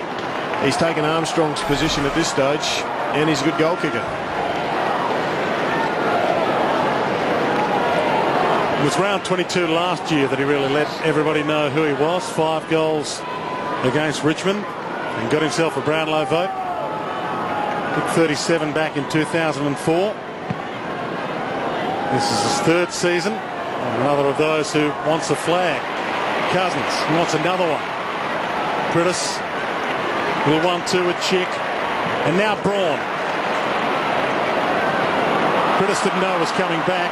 Peverill read it well. Heffernan thought about Winderlich and now gives it to him. Caught by Braun. Better running though from the Bombers. They're taking them on. Stanton wide. Kepler Bradley. He's got Lucas peeling back to the goal square. He's got his eyes on it. Can't get back in time. It's a behind.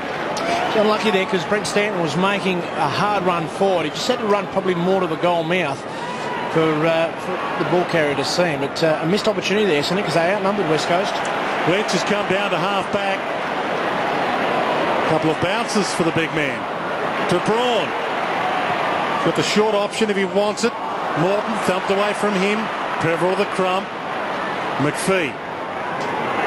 Lloyd. All the way down at half back. Monfries. Got Slattery short. Goes short to McPhee. Now over the top to Heffernan. He looks up. Lucas is on the move. Got it. Called the play on. Chip. There was a fingernail on it. Wow. Did he bluff the umpire there? Because Chick put a wing on it. He couldn't have. He hasn't got that finger, isn't it? That's right. It's only half a touch. Well, well done by Daniel Cheek. There's a good lesson for youngsters. I mean, did he touch it? We can't see there, but it doesn't look like the ball deviated at all, Jared. So that's why I say well done as a defender. That's what you do. Get in the mind of the umpire and force him to make a decision. Rosa takes them on. Lucas still shaking his head. Little 1-2 with Hearn. Rosa over it now. Caught. McPhee. They get a chance on the rebound. Lloyd might go the whole way himself. But it's a tumbler that rolls out of play. Better than a behind. They get a ball in forward pocket. Just getting back to the issue of the Eagles trying to go back down the corridor. I reckon Essendon have seen that and they're blocking the corridor. Mistake at that time, he didn't think it through. He just ran into enormous trouble, chopped the ball up, and all of a sudden now they're defending again. Hurd tries to snap away. Play on, not 15 to the goal square. Laycock couldn't trap it. Tries to tunnel it out. Hunter kept his feet. And that was the difference. Fletcher. Long towards the wing. Lynch comes up. Had the reach. And he caught it. Having a good game. He's Adam Hunter. He's continuing that first quarter. Morton on the move. Gumbleton thumps it away, but illegally. And Morton to take the free. And Koski has come back. And he thought he'd have to come around behind his mark, but he was allowed to play on. So Nikoski from the pocket, he misses. Only a behind.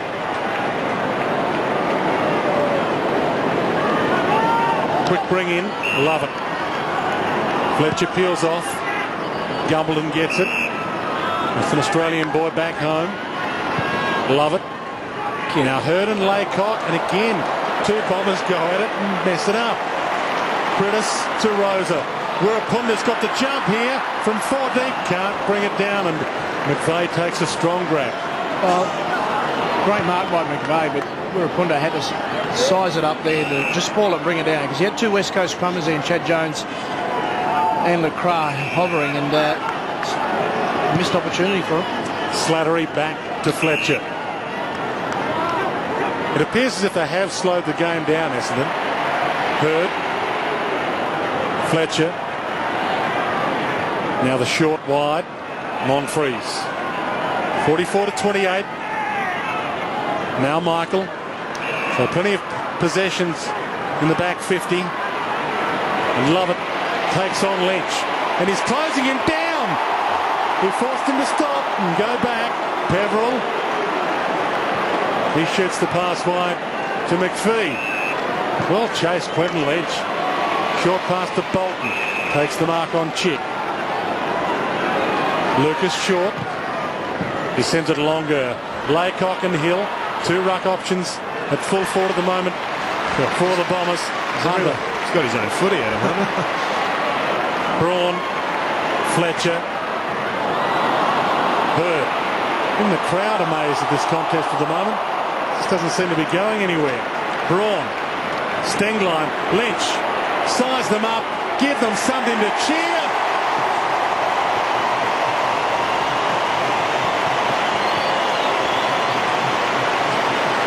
Well, it's labour intensive there, Jared, from both sides.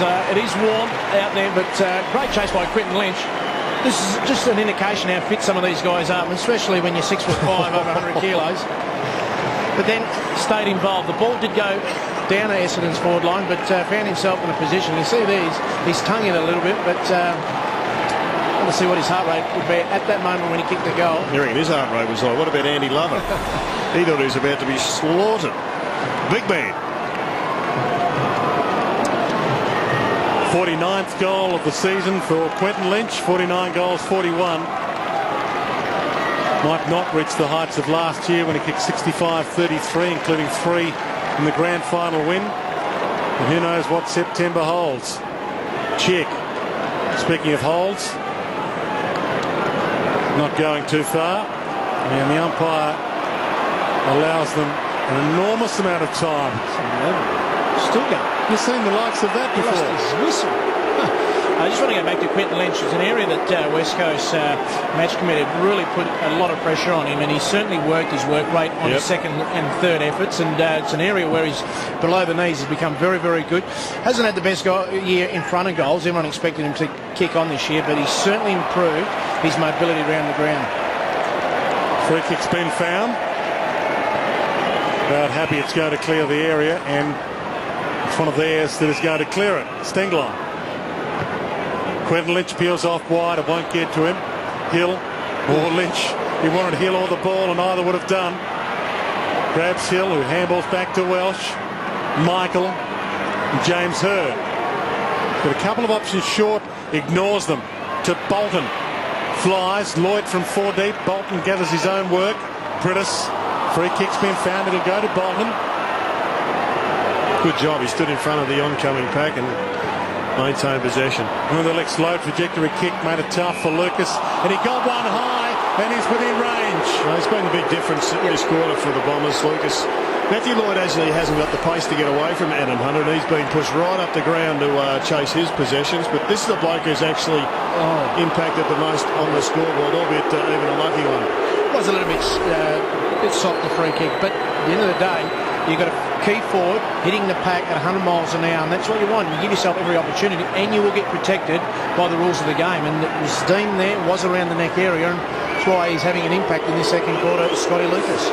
And his legs stood on as well while he was on the deck, and he misses. It might have been the difference. They're behind. Let's have a look. Well, that was their free kick, just for a little bit of high tackle. There. And then a little chomp on the Achilles. Waters. Stengline. Rowan Jones working really hard to get a touch here. And should get one of the bounces for him. It does. Laycock tries to push him on the kick for a Punda. Front spot. And Fletcher's reach knocks it out of play. Will get a ball in. Ticking into time on in this second term. We're speaking to Kevin Sheedy during all the breaks. His final game as an AFL coach. Rowan Jones to Braun. It's about second spot on the ladder for the West Coast this afternoon. Rowan Jones sends it long inside 50. Oh, he lost him.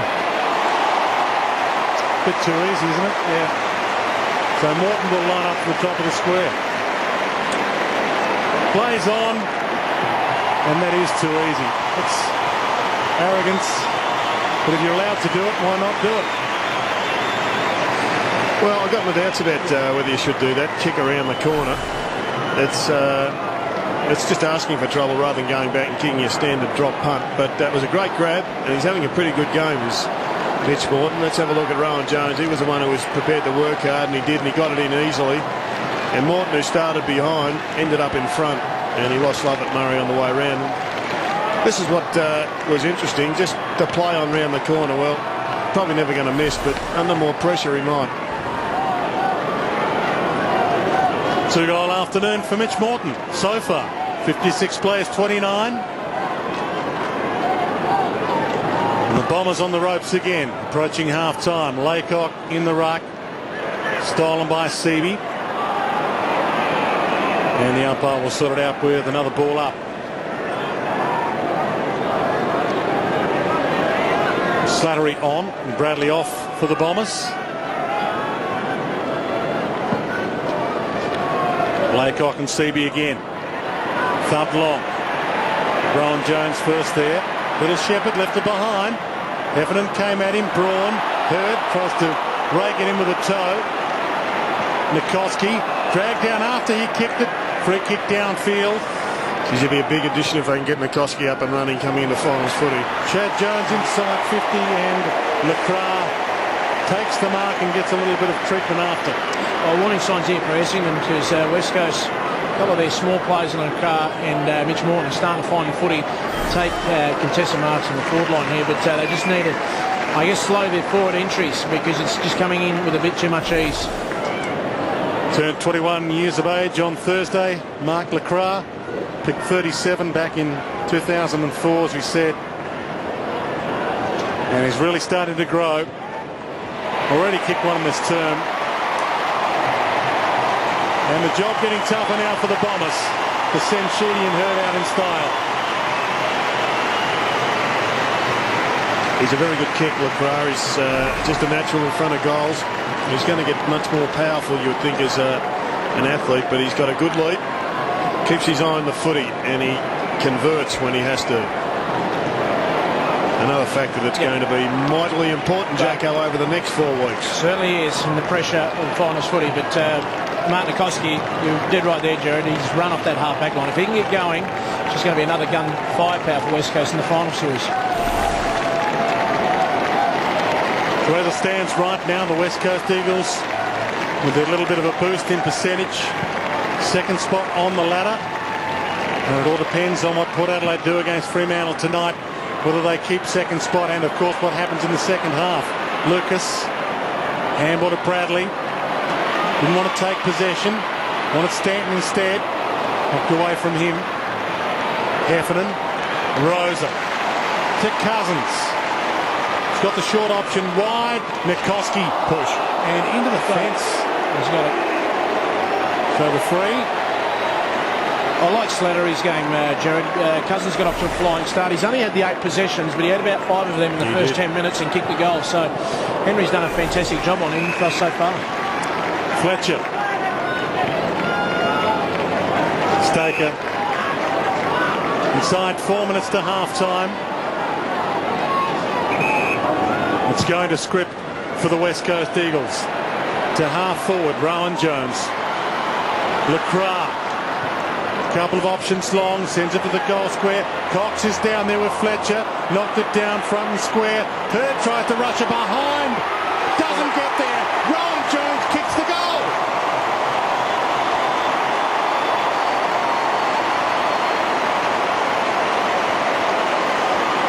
Well, what do we say? It's just a bit unfortunate, but that's the pressure of West Coast at the minute. So Dean Cox there, he's nearly actually marked that, but James Hurd, he did go for the rush behind. He just got a cool bounce, hung in there. I'd like to see the side angle of that one, actually.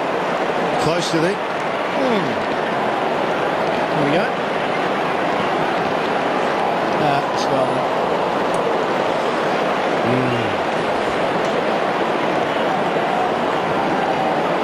Well, the fairy tale ending for James Hurd's fast turning into a nightmare. 68 plays 29. And with millimetres to spare, Rowan Jones the goal. 3.5 minutes from half-time. Laycock to his own advantage. Does it himself. Heads wide towards Lloyd. Kick could have been a bit straighter. Hunter's in the box seat and looked on the full. It did. Good work by Laycock then. He just, as he gets bigger and more mature, just has to, the forward entry's just got to be spot on. And as you said, one had to put it on. Basically, no reason why he couldn't have put it on the plate for Lloyd. Half on the full, half deliberate. That from the ball in. Hunter. And well played again. Sees it out without making it obvious.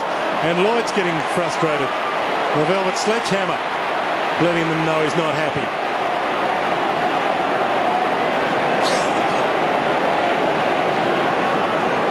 Laycock again in the ruck, trying to knock it down to advantage. Nikoski read it. Throw. Free kick's been found. It'll go the Bombers' way.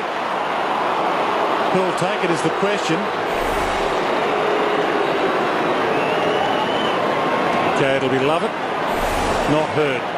He was on the end of it. He didn't start it.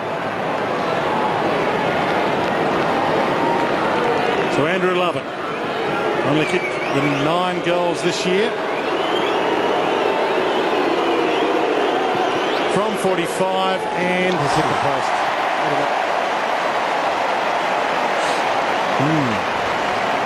There he is, shoots. On the boundary line, Rowan Smith. One of the moves that Kevin Sheedy has spoken about during this quarter is Andrew Lovett in the midfield.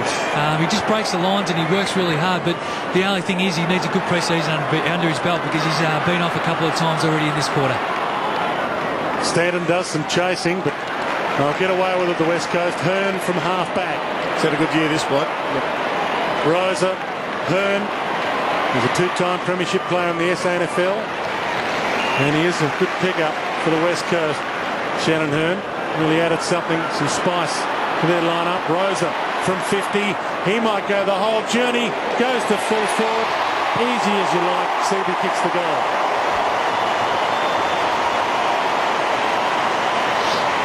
Just good work there by Chad Jones. He got the football there, and sometimes he can blaze away, but look inside corridor. That's what you said before with West Coast. They're going more through the corridor. It's just a little chip kick there to Rosa, but big Mark Seaby going forward and hitting a goal. The element of surprise of West Coast is just catching Essendon out a little bit, and their pace of moving the ball across the ground.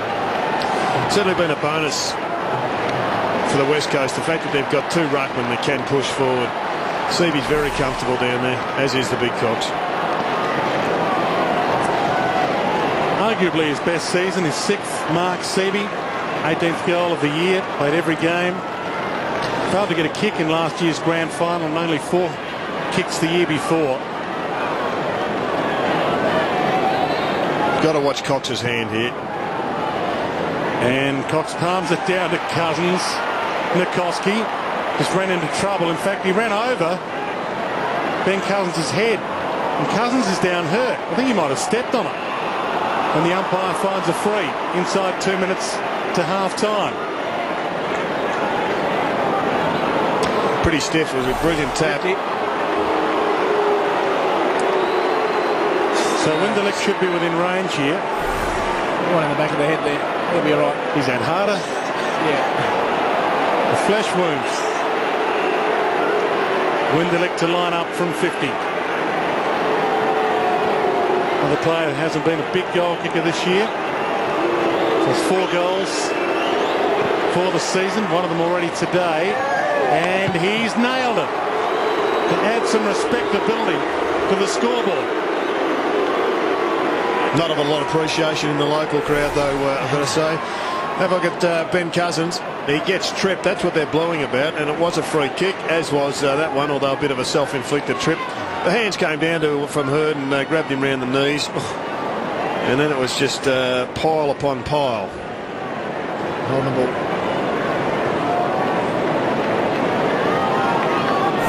.50 against Fletcher there.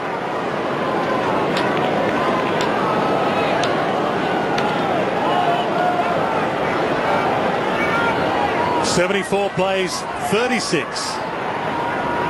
Played 30 minutes down this second term. Hill tries to get a kick away. It was in the wrong direction. Hurd trapped it.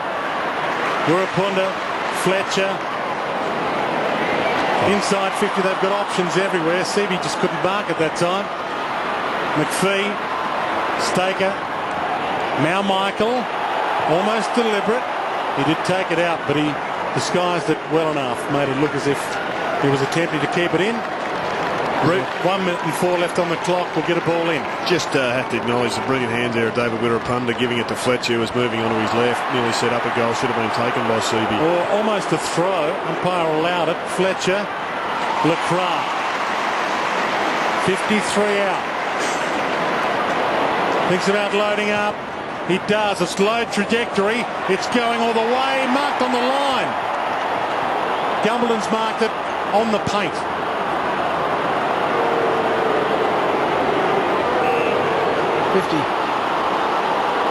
Bobby Wade boy back home, of course. Nephew of the great Frank, who was a two-time premiership player with North Melbourne. And here's the mark.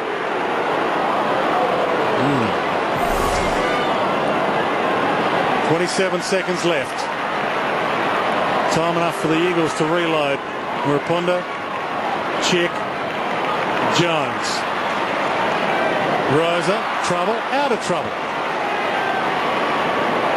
Hunter, Fletcher, now Hearn to the open side. He didn't want him. Goes all the way back, and Wirapunda will gobble up the last few seconds. Half time here at Subiaco. Things are going to plan for the West Coast Eagles. They need a good percentage boosting win to move to second spot on the AFL ladder above Port Adelaide, which will mean they'll host Port Adelaide in a final here at Subiaco next week. If they don't move ahead of Port Adelaide on the ladder, then they'll be playing Port Adelaide at Football Park, Amy Stadium in Adelaide next week in the first week of the finals. But things aren't going to plan for that man, James Hurd, in game 253, his final game, in Kevin Sheedy's final game, his 886th game as a coach and a player, and it's a disappointing scoreline at half-time. 12-2, 74 to 5-6, 36.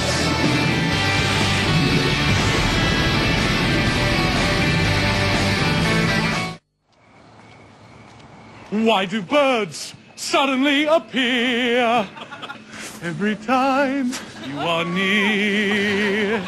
Just like me, they long to be close to you. La, la, la, la, la, close to you. With over 1,400 locally owned bottle marts, chances are there's one close to you. Once, man knew how to catch food with his hands, hang from a plane by his hair, and stop a cannonball with his stomach. Today, he must know why Tiffany Cherry didn't get along with Maria Sharapova. What's next for Larkham, Lomu and Thierry Henry? And why Robbie Farah is the NRL Player of the Year. Alpha, the essential monthly magazine for men, is out now. Alpha, it's sport and it's personal.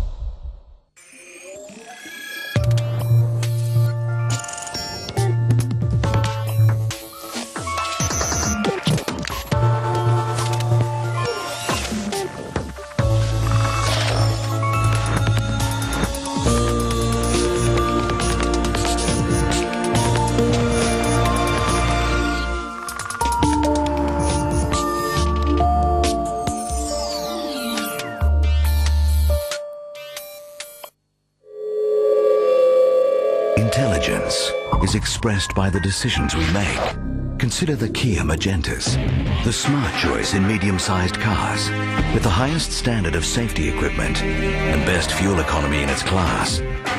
Plus a 5-year warranty. At just $25,990 drive away, it's a smart choice.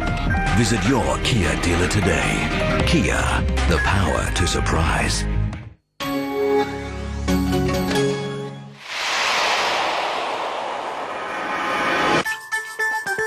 Holographic 3D finish. Powered by Intel Core 2 Duo processor. Introducing the new Aspire gemstone design.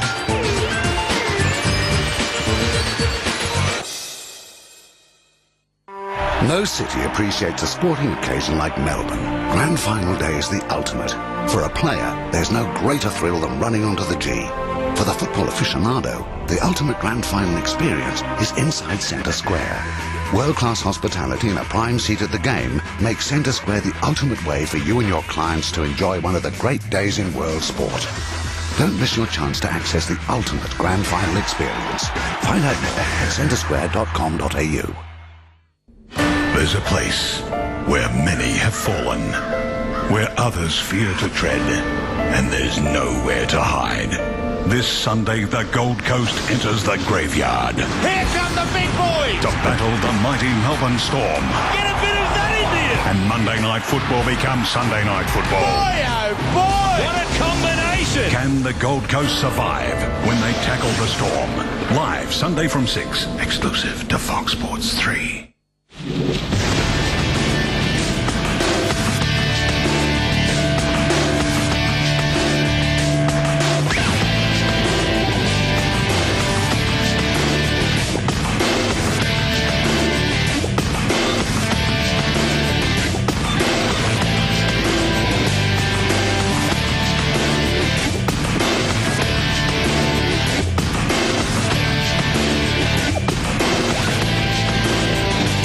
Half-time at Subiaco in the farewell game to James Hurd and Kevin Sheedy, and the West Coast have control.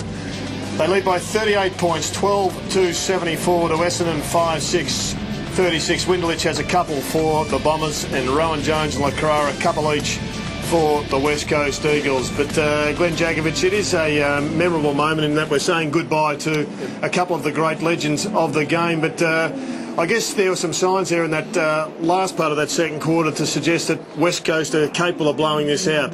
They really need to find some form in this second half, the Bombers. They certainly do, and I think it's a concern when your oldest player on the ground is your leading possession winner, and James Hurd's at 17 to half-time. It's where the middle-range players, the second-tier players, where are they? They need to actually get themselves more into the game, but West Coast sheer dominance at the minute.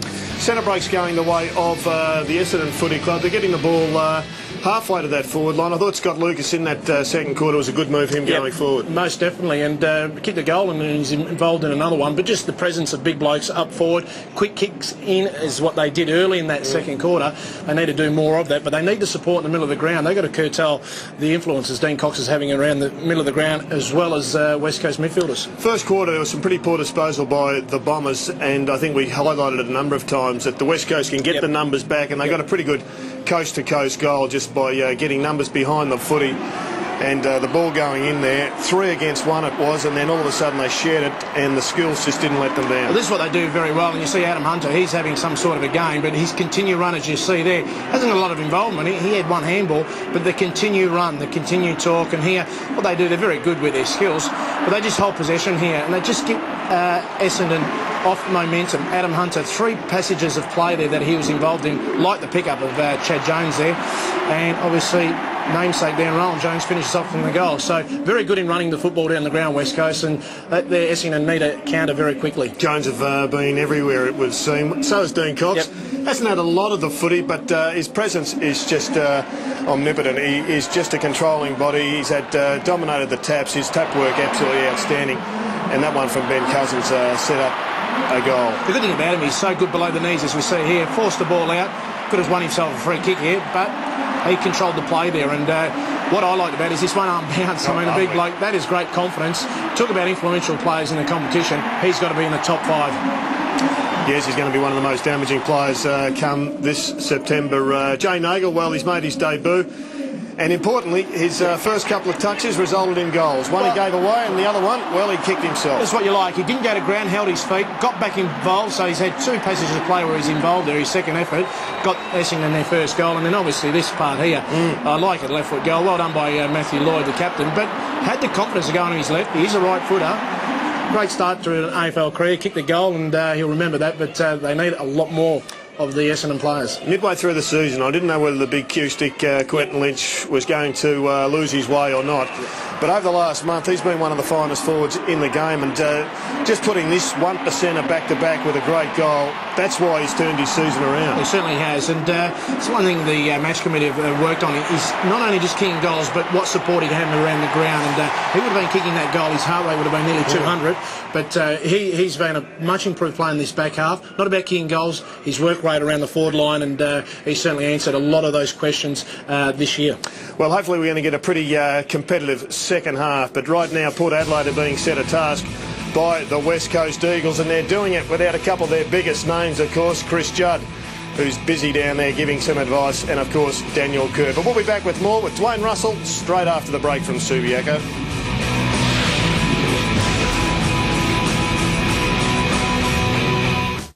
Get connected with Harvey Norman and Telstra. For a limited time only, connect to any 24-month Telstra phone plan on the Next G network and score $200 cold hard cash. Connect with this hot Nokia on Next G. Pay $0 up front on a $30 Telstra phone plan and score $200 cold hard cash. That's right, connect to any 24-month Telstra phone plan and get $200 cold hard cash. Remember, we can print photos direct from your mobile phone. Get connected now. Harvey Norman, your Telstra dealer and mobile phone specialist.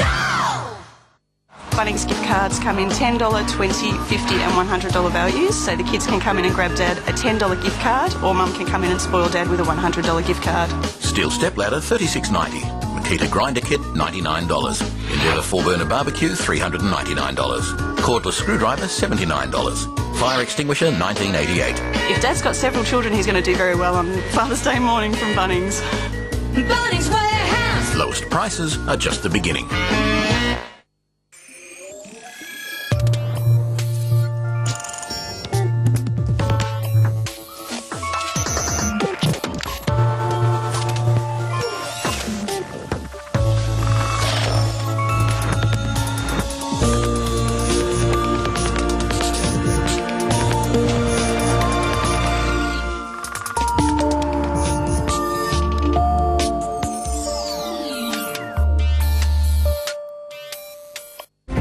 This person. It's us versus St George, not you versus your brother. Loyalty and ambition. I didn't need a father, I wanted a brother. I think you might be in some trouble this time. I've had enough. You wouldn't even know your own kids. Collide, the final winter. Advanced screenings this weekend.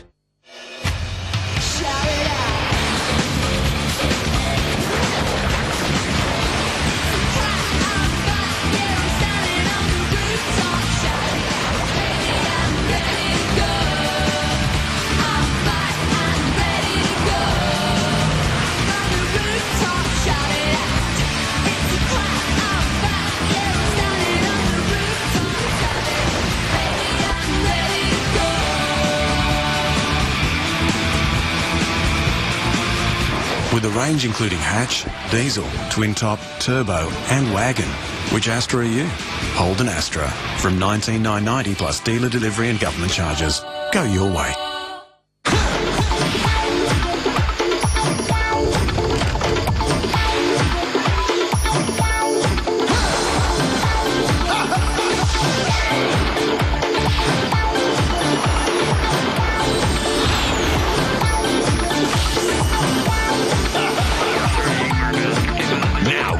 For the future of speed and power. The ICC World 2020, 11 to 24 September. 22 rounds of emotion-charged home and away footy ends with Sunday AFL, live on Fox Sports. Sunday, Hawthorn are hunting top 4 and a double chance final when they take on Sydney, 1 o'clock live from the SCG. Then Melbourne take on Carlton in a battle for pride, live and active from 4. Sunday AFL, Sydney Hawthorn from 1, Melbourne Carlton at 4, all live on Fox Sports 1.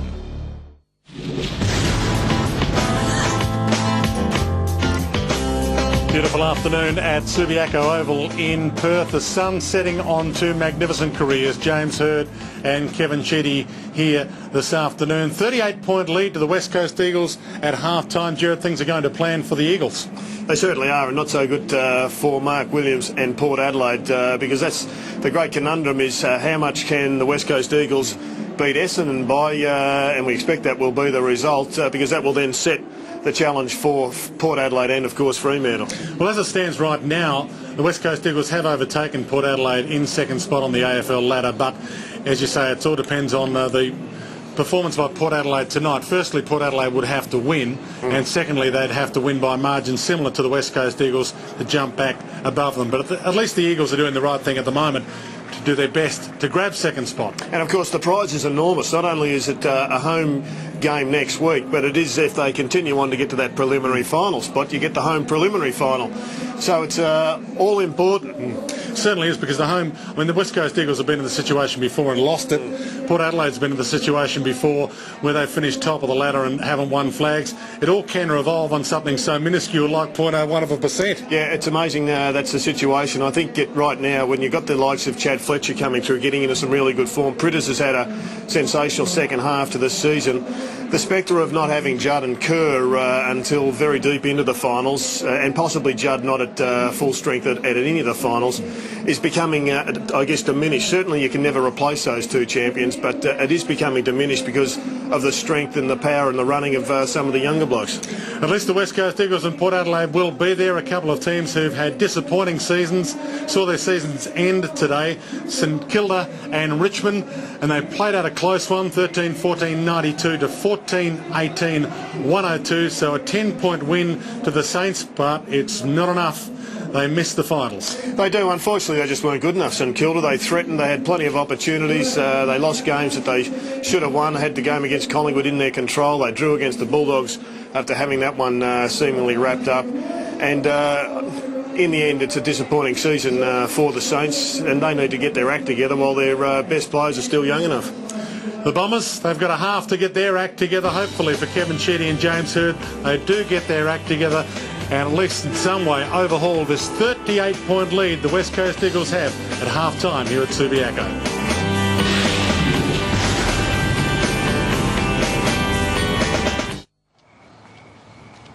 Why do birds suddenly appear every time you are near?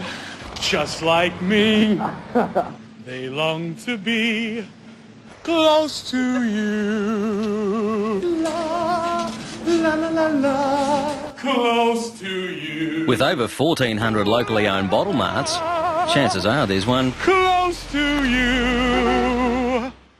Bunnings is a great place to come for Father's Day. The mothers come in here with their kids and they can spend hours in here.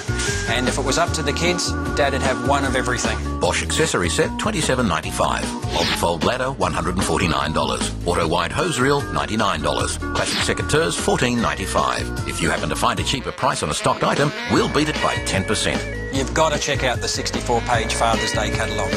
Bunnings Warehouse. Lowest prices are just the beginning. Who is this? Listen very carefully to what I'm about to tell you. I remember everything. Someone started all of this, and I'm gonna find them. Bourne knows everything. Dates every operation. He's at large in New York City. He wants revenge. I'm no longer Jason Bourne. The Bourne Ultimatum. Only at the movies now.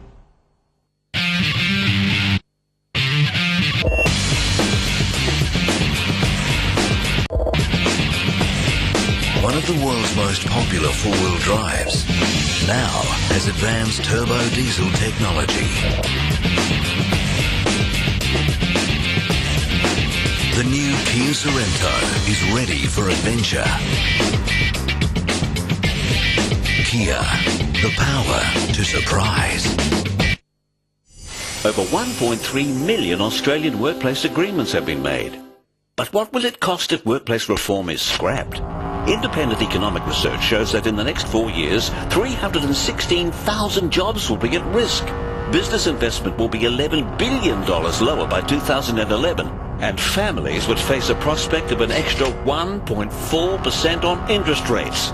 So let's keep workplace reform. Authorised by R. Crawford, National Business Action Fund Limited, Canberra.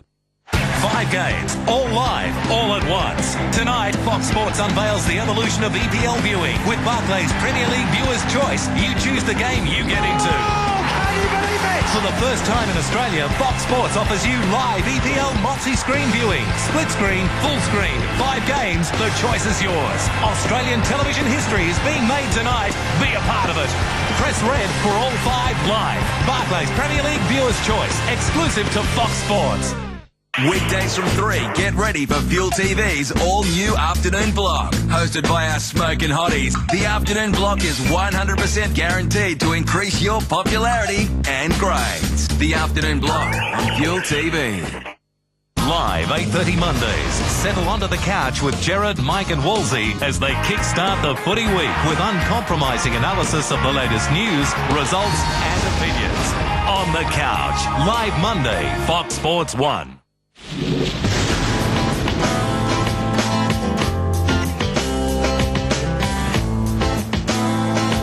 Kevin Sheedy's last half-time address to the Bombers. 38-point lead they have to overhaul. The West Coast Eagles have everything going their way at this point in time. Let's go downstairs. Drew Banfield and Rowan Smith are down there. Come in, Rowan. Thanks very much, Dwayne. Well, I couldn't get into the Essendon rooms at half-time, but I've done the old glass on the door trick. And the boys are saying that, obviously Hurdy's only got a half to go. They just want to remain positive and just make sure they get a little bit out of this game. And Drew, well, West Coast are flying at the moment.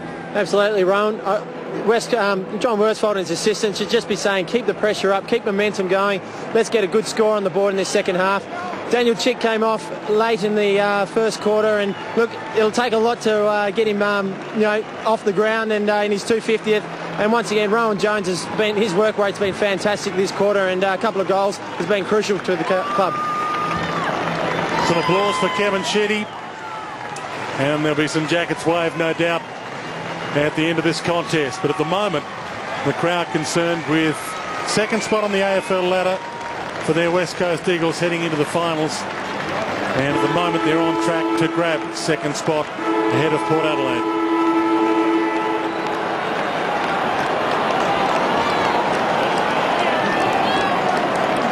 Second half underway. Hill in the ruck against Cox, who had a good first half. Peveril steals it to Hurd. He'll try and inspire them in the second half. His last half of AFL football. Jones gets back in defence. Just rolls past the defensive goal square with a couple of bounces. The sting line. Been one of the better performed halfbacks in the competition this year, Jacko. Yep. Jones is really building a career for himself now. He was certainly in great form at the start of the year. People were talking All-Australian selection. Bit of a flat spot during the middle part, but certainly in the last couple of weeks at the right time of the year. And that run, as you mentioned before, with Nikoski now back, going to be another weapon for West Coast going into the final series. Defence was in his blood. Brett Jones, his father was a former Socceroo defender. Cousins from defence. Bounce, twist, turn, sold the dummy, gave it to Braun. He's got some space to use. Heads short, and Staker dives and takes the mark. Will have a shot from 45. Well, Jerry, they continue that movement they had before half-time. They just got mass numbers, just hard run. And they're just catching Essendon out here. Big time coming up for Brent Staker. 23 games last year, but not the grand final. Dropped for the last 3 finals. The few players in this West Coast lineup, Hanson, Kerr, Judd and Co come back, find themselves on the borderline. From the paint of the 50, and he's pulled it behind.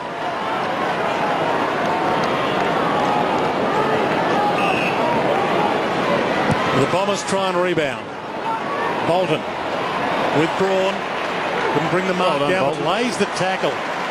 Broadwater's down, but he got to Braun, to Fletcher. Long. Rowan Jones, long. Chicks in the goal square. Little push. Fletcher thumps it away. Thumps it straight to Peveril. To Welsh. Held up at half-back, although he's got James Hurd running for him. And if it sits, he can run, James Hurd. He gathers. Looks inboard. And straight to Waters. Well, he was never going to pull out of that, Jared, and that was a courageous mark. He's been very much known for that. Cox. Quentin Lynch. Goal square. So he thumps it along, but there's no one down there. And Lovett Murray gets back, holds the mark. He did what everybody was hoping he'd do. It's just there was no one there, and it was a little wide. I don't think he quite got it out of the centre of the boot. McVeigh. There's every chance he may explode a football at some stage in his career, but he won't die wondering anyway. Gets it from Welsh and gives it to Hurd. Plays for 50, and the umpire says, "Don't play with me, James." Pops it, and Slattery takes the mark. Centre of the ground. Got 21 disposals, James Hurd, so it's been a reasonable afternoon at the office. Lovett Murray. Monfries. And an open forward line now. He comes wide though for Hill. So West Coast players get back and forced him to go even wider to Stanton. And from the pocket he can't centre it. And it's out of play on the full. Well, Hill had to hit him there. Just put him under the pressure. No excuse for Stanton kicking that out of bounds in the full. But could have been made easy by his direct teammate by hitting him on the target. Could have been in the forward line reassessing a shot on goal here. High kick in the Cox and Hill direction. McPhee jumps and takes the mark. Front of the pack. Lloyd leads short in his direction. Got it. That's a bit of build-up from the Bombers. There's a magnificent kick from Adam McPhee. You could see that Lloyd was doing a slight angle in his run, and he honoured the angle. He gave Lloyd's opponent no chance whatsoever to close him down. Hasn't kicked one this afternoon, Matthew Lloyd, and he will win Essendon's goal kicking for the 10th time. It's 61 goals, 30 for the year. Of course, he's won the Coleman 3 times. Tosses the grass in the air. Crowd giving him some boos. He's gone back a long way. And with the left, brings it back and keeps the Bombers in with some sort of chance. Well, great lesson for all youngsters. I mean, his preparation has always been. Got a bit of a boo when he threw the grass in the air, but good little screen there by Hill, just a body screen, enabled McPhee to mark. But got back, good nice mark, but picture perfect. Matthew Lloyd, his goal kicking preparation very rarely misses in a situation like this. There's a good angle there from the camera, but just showing the angle that Hurd ran at to give Glass no chance. Drew Banfield on the boundary line. Yeah, West Coast only with 3 players on the bench at the moment. Matt Prittis yet to resurface from half-time. And he would be a loss. It's been a big game this year. Second year on the list, elevated from the rookie list last year after playing just a couple of games last year. He's played every game this year, Matt Prittis. And we'll go very close to finishing their top 5. Dwayne in the best and fairest this year. Peveril with the clearance. Good grab. Brett Jones beating Lucas and reloads for the West Coast. Fletcher sold the dummy to James Hurd. Spears the pass, hoping for Lynch. Michael with the fist, thumps it down. Nagel did well. Heffernan, he sends it back long. Lloyd's down there, runs hard, hands strong but couldn't grab it. Stanton back inside traffic. Uraponda rakes it in. Might be in a little bit of trouble. He's not. It's a ball up. I want to be just a bit careful here, the West Coast. They've worked hard to build a commanding lead and something they can go on and really throw out a big challenge to Port Adelaide. But if they just back off a little bit, they may just find that the Bombers come with a hurry. Bolton knocked it down, but to Waters. Hunter, Cousins. Saw there was something coming. Gave to Rosa. Cousins. Brett Jones. Hunter. Beautiful to watch. Nikoski, Waters, Braun. Cleared the defence magnificently. It's pure. Rowan Jones. Can they finish it off with a mark and goal? They can. Seaby takes the mark and should slot it.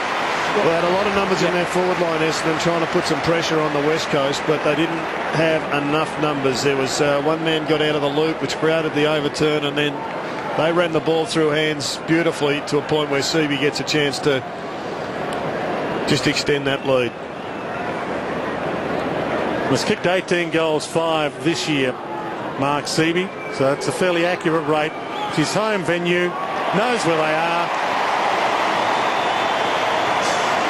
And he's got his second. Well, that's the beauty of having good key forwards up, I guess, in your forward line. Mark Seaby's certainly improved in the play, and that accuracy certainly goes a long way. A player that's out of contract, hasn't re-signed for West Coast, but just takes the pressure off Dean Cox and go forward and kick goals. A great combination that you can have two very good ruckmen, tap ruckmen, but also two ruckmen that go forward and kick goals and hurt the opposition. Just a little slide one. You slipped that one in, and he hasn't got a contract. 81 plays 42. West Coast started this third term solidly from the ball up. Free kick, play on advantage. Peveril sends it long. It's over the head of Lucas and getting back Jones. The same old, same old. They can reload again. Handy having a left footer. And Nikoski has slipped in like he's always been there this year. Waters can't take the mark. As you mentioned earlier, just his third game of the year. Didn't play last week. Played in the losing grand final, but not the win last year. And a very handy addition. Knocked down to Herb was okay, but he dropped it. Stanton, rolling ball, Heffernan. Bird dives back in. Slips the handball out to Monfries in the Lloyd direction. The 1-2 at Welsh. And now the centering kick to Nagel. Can't take the mark. Stanton, the crumb. Nagel gets it back. Takes them on, gets the kick away. Rolls it inside 50, but Cousins came hard. So too did Nagel. Braun tried to slip a handball out. Cousins still there. Raked it in. And we'll get a ball up. Inside 50 for the Bombers. And on the boundary line, Drew, can you update us on what the problem is with Pritis? Yeah, I just spoke to the West Coast Cedars Club doctor, and he said that Matt Pritis received a bad corky. He said it with a bit of a smile on his face. So, look, I just got the standard answer, I feel, and but they're hoping he'll be out soon. Lucas grabs it in the pocket. James Hird for a James Hird-like goal. On cue.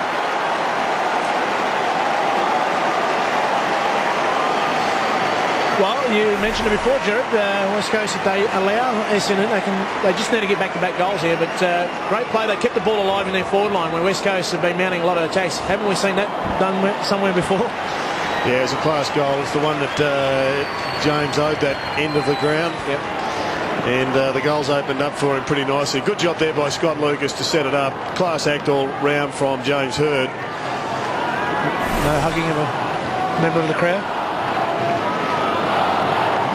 First goal for James Hird this afternoon. He's had some highs and some lows. One of his all-time lows was here when he had his eye socket caved in, when he ran into Mark McVeigh in a game against Fremantle back in 2002. Good tap.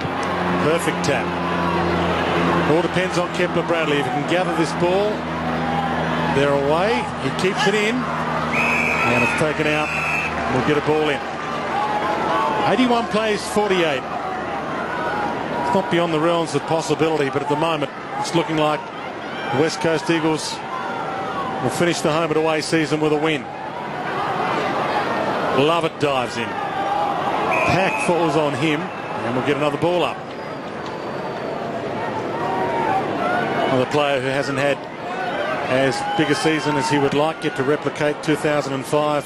Andrew Lovett, when he began the year on the rookie list and won the Anzac Day medal, represented Australia. Stanton, Lovett on cue. McVeigh, he sends it long. Lucas getting back in the hole. Hunter takes the mark. This bloke is so far the best on the ground at the present time. It's not funny, Adam Hunter. He's probably got 12 Brownlow votes in the last month for what I've been observing. Jones, long down the wing. And Morton sees it thumped out of play and will get a ball in. He was a key man against the Kangaroos. Played on Scott McMahon. Took him up the ground. Kicked goals. Did the same the following week. And today he has just been dominant. Ben Cousins sends the Eagles inside 50. Chick got a hand on it, couldn't bring the mark down, but was held. And Daniel Chick, one of the heroes here, will line up from 40 metres directly out. In game 250, back into the lineup this week. And there's the hold. Held down. He actually looks a bit restricted to me, Dustin Fletcher. We're not seeing anywhere near the same run that we're used to seeing from Dustin Fletcher. He's been well down on possessions. His second of the afternoon, Daniel Chick. And he slides it home and says, bring it on.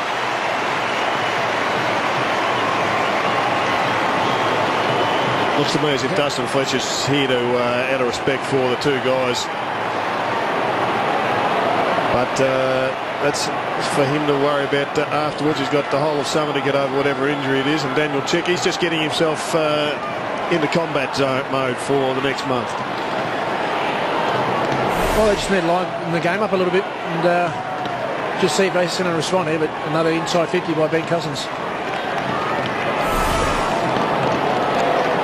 Rowan Smith on the boundary. An interesting one, Dwayne. James Hird just took himself off the ground then, and actually nearly didn't go over through the interchange gates. So would have been interesting to see if they would have allowed him to come back on in his last game. From the ball up, Hill, Peveril, Lovett, twists through traffic with a bit of style and bounces straight down the middle. A couple. He looks up and wants to send it long. Not a lot to go to though. Heffernan caught high. Monfries tried to shovel it out. Heffernan back in to Winderlick. Almost throws it away in the tackle. Should have been a Freds play on advantage. Hearn, Wirrapunda. And the West Coast Eagles can raffle it. Rosa. Numbers everywhere. Seaby, Morton. Plenty of forwards now calling for it in one-on-one situations. Hand to Lacroix from 50. He hacks it long, didn't look. And Lovett Murray takes the mark. Bolton. Pokes it wide, Gumbleton. Lovett Murray. Oh, he's missed Fletcher. That'll test his injury out. And it's back onto it. And hits Kepler Bradley. It's got Heffernan short or Laycock leading from the square. Heads in the Laycock direction, gets it. Shoots it off to Heffernan. No one in the goal square and goes for home and some sparkle. Oh, a good transition of play by Essendon. They're going goal for goal here for West Coast. I think what they need to do is get a couple of goals back to back and put a bit more pressure and just close the gap. There's just still hanging in there. But great thing by Heffernan was that he continued to play on. It was an open goal square. So just went for the goals, and that's what you want from your senior players. All starts with Dustin Fletcher, though, charging off that half back line. Hasn't been enough of it today. Whether he's restricted or not is to be known at some other time down the track, but much better when he's charging.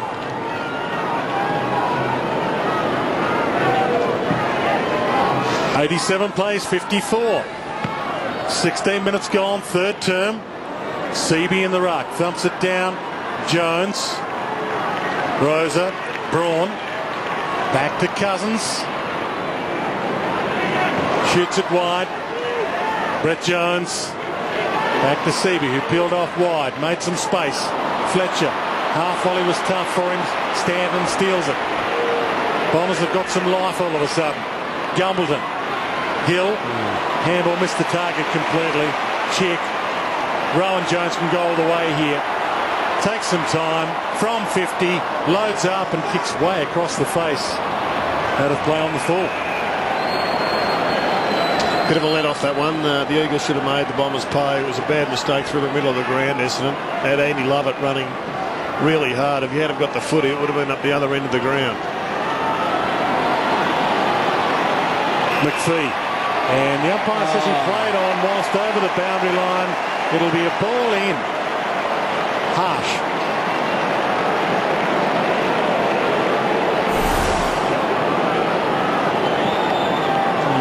They've got to revisit that rule. Put that on the list, Glenn. Yes, they have to revisit. Definitely. Stingline takes it from the pack and with the left puts it through. Well, we've just seen a perfect example, Dwayne, where it really, there's no justice in the game there. I mean, he played on, okay, still give him the opportunity to kick the ball wherever he kicks it, but boundary throwing in West Coast goal, it certainly hurts the opposition. It's a goal that it was just gifted to him on the plate, I reckon, by the rules, Gerald. Yeah, don't like that rule myself. It used to be that you had to bring the ball back in play before you could lose it. Used to make common sense to me, but that one's a dud. A dud rule.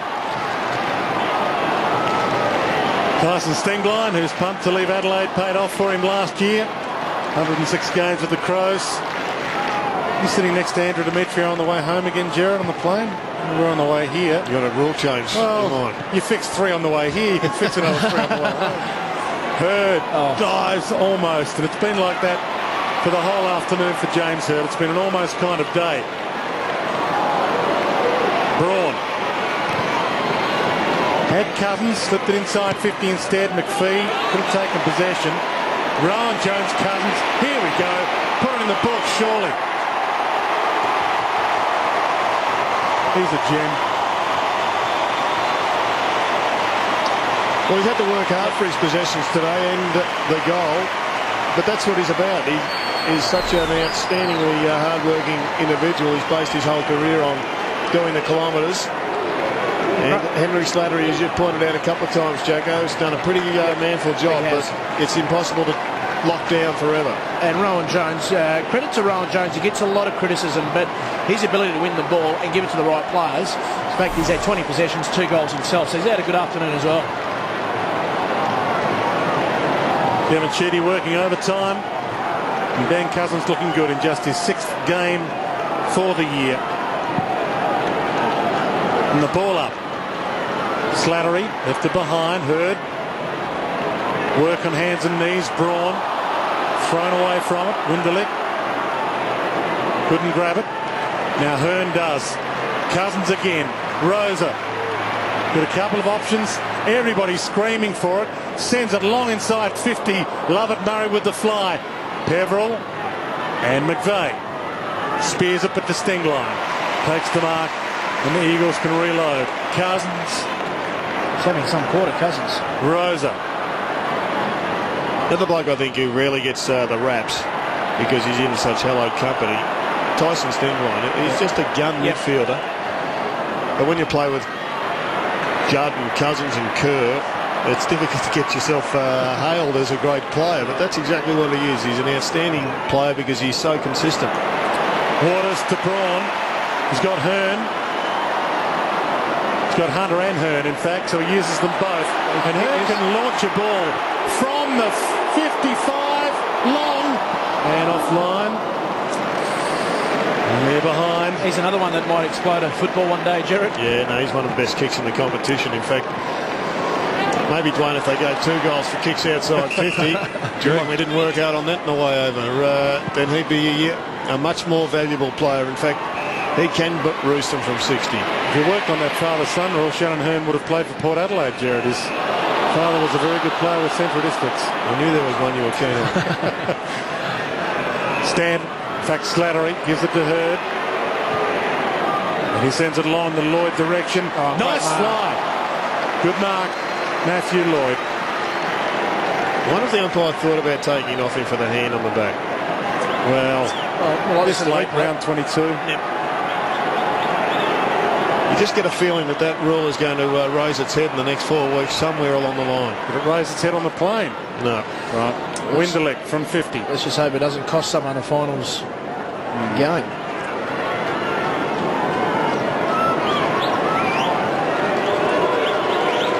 Keep them in with a sniff. Low trajectory drop punt is good. Okay. Winderlich's got 3. So what you like about that hand in the back rule, as we have a look at Matthew Lloyd, was there a hand on the back? No. Not at all. That's why it was a great decision.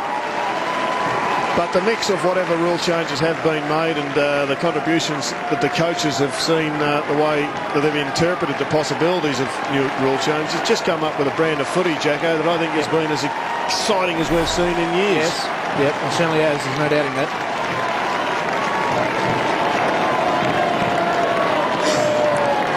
He's doubled his goal tally for the year. Jason Winderlich had 3 coming in and now has 3 today. 16-4, plays 9-6. And the ball up. 22 minutes gone, third term.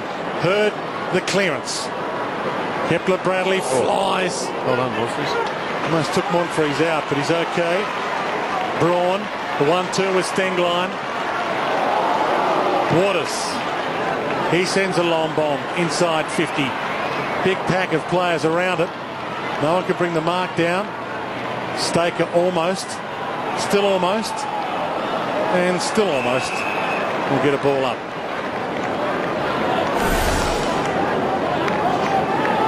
A little bit of hands in the back there. There was. Pretty hard to see that one if you're on the other side of the pack. Laycock down to Hurd. Kick smothered. Gumbleton hacks it out of the area. It might be coming back though. Braun couldn't grab it. Jones to Braun. Quick to recover. Back towards Jones and Lacroix. From 50. Back to Jones. Sizes them up and nails it.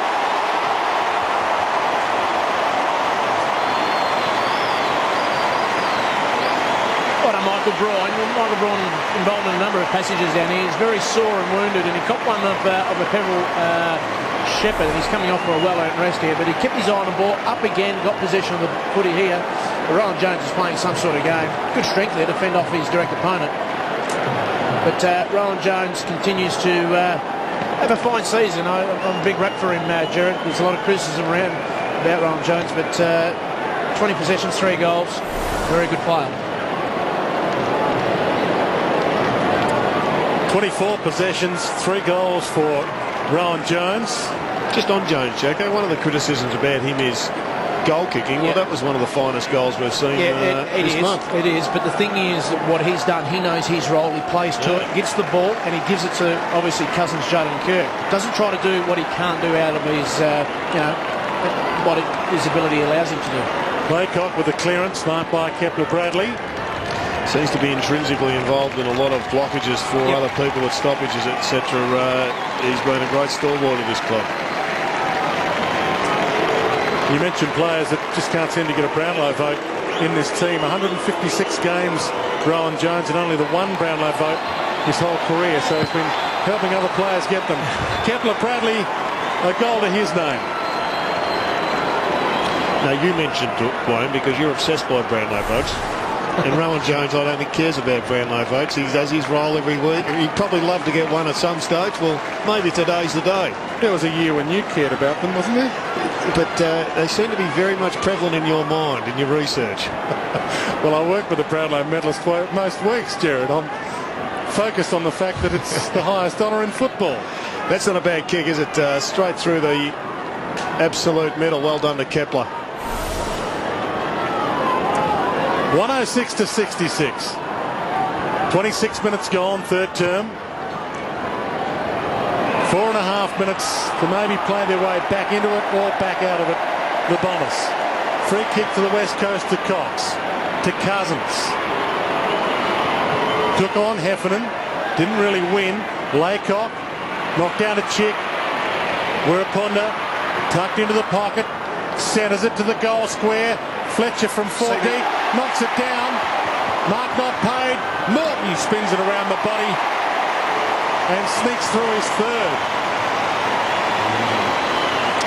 Great goal by Morton. He looks pretty keen on getting around the corner.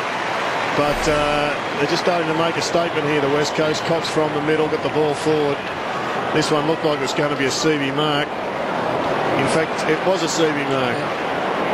And right now, Dwayne, who would you have your money on? West Coast for the home final next week or Port Adelaide? I think the West Coast, Jared. They're just looking like they could blow this out by another 5 goals.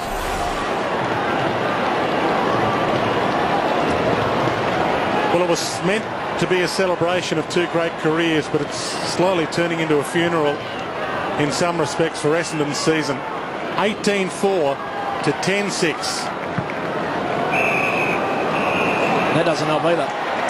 Free kick out of the middle, and well, that helps. Cousins not allowed to play on with it. Yeah, but this bloke's going to get it. He might kick it from the wing. He's 90 out. Great. Spears it to Wirrapunda. Arm slapped. Right in front of the umpire.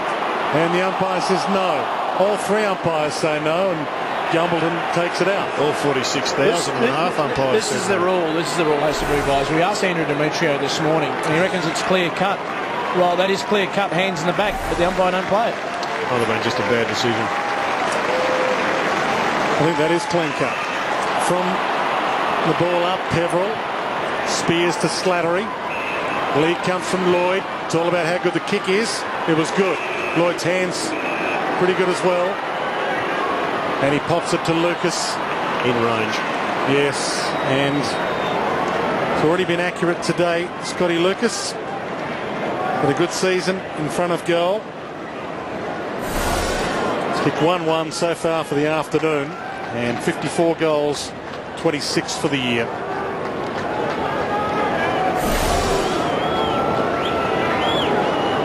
Been fighting with Matthew Lloyd for most of the year to win Essendon's goal kicking. Pushed it. And that's made a distance. Lucky to scratch through for a behind. He'll be disappointed with that. Yeah, what's the latest in WA, Jacko, as far as Kevin Sheedy going to the Dockers? Well, there's sort of, there was a big demand that he was going to get the Melbourne job, but I think in all fairness to Kevin and any coach that takes it, you'd want to have it on your own role and not have it. I guess a mentor coach, especially Mark Harvey. I think if Mark Harvey's to get the Fremantle job, he'd want to do it on his own. Wirrapunda got that delayed reaction slap on the arm free. Torpedo from Murrah. He's capable of dobbing this. He certainly is. There it is. In fact, two arms that time, so it was never going to be missed. From outside 50, looks like the drop punt, doesn't it? Yep. Goes with the percentage. Oh, that is beautiful. Brings tears to your eyes, skill like that. What I liked about it, Jared, is he went back and then textbook stuff, but he was convinced he knows he can make that distance. It's the West Coast race there, and they spent a lot of time after training on the way down the race. So just have a few pot shots in that area. So every time West Coast get a free kick or a mark there, you can bet that they'll kick it because they have a lot of practice. But just sized it up very well, David Wirrapunda. Very good kick, and I agree with you, Dwayne. When you see skills like this coming through and kicking a goal, that's why he's such a super player.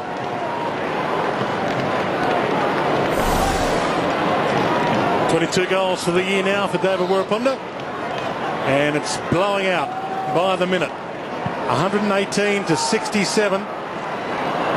Still a minute and a half left in this term, and another one to come. Peveril sends it long. Lucas has the drop, and just dropping back with the flight.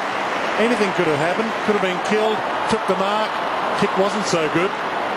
Stanton lines up from the pocket and gets one on the rebound. Nice goal against the flow. This is where West Coast is going to be very careful they don't get sloppy. They've got the game, they know they're going to win it, but Port Adelaide's still got to play, and I mean that was a great mark by Beau Waters. Played on into trouble, and you give a couple of goals, chance to win by more than 10 goals. If they only win by 7 or 8 and only miss out on that top second spot, should I say, or that home final by a smaller margin, could cost them. So just got to be mindful here.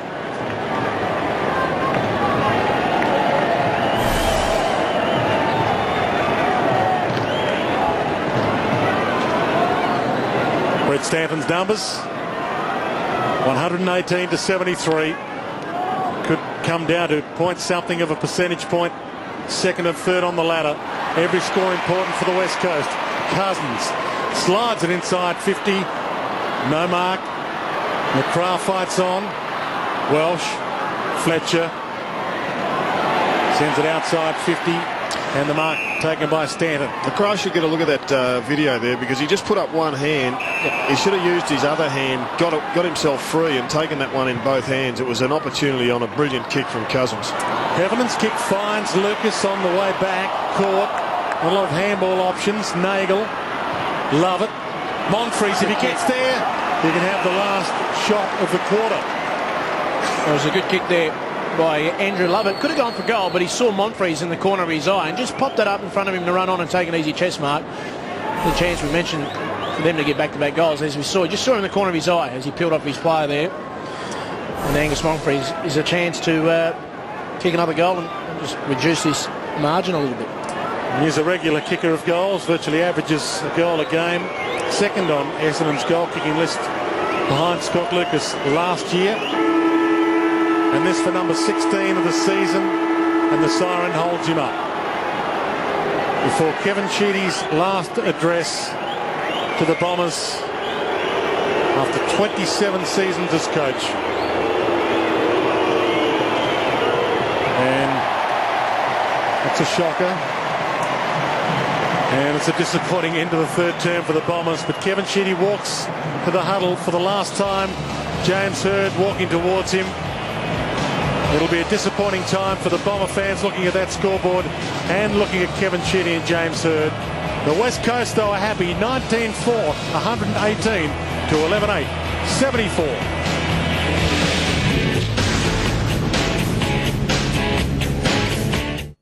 Get connected with Harvey Norman and Big Pond for a limited time only. Connect to Big Pond Broadband and score Big Pond Extras. $100 in Big Pond Extras. Your choice in DVD, movie rentals, games and music. Get started with a Big Pond ADSL modem for only $129. Plus, when you connect to broadband, score your Big Pond Extras. On the go? Then get a Big Pond wireless card for just $299. Plus, score your Big Pond Extras. That's right, score $100 in Big Pond Extras when you connect to Big Pond Broadband. Get connected now at Harvey Norman, your communications specialist.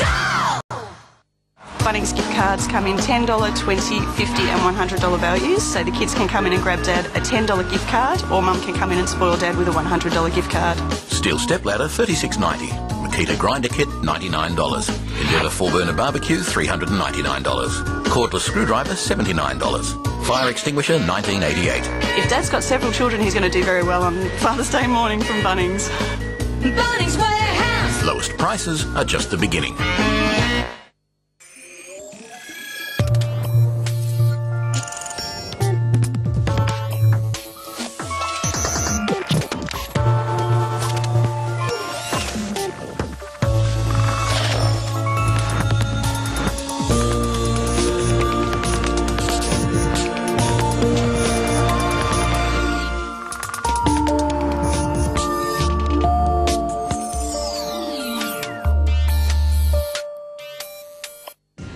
Wait here, I'll be 2 secs. It's easy to get your footy fix fast with AFL video highlights on the Nokia 6120 Classic and the Telstra Next G network. What do you think? Awesome. Really?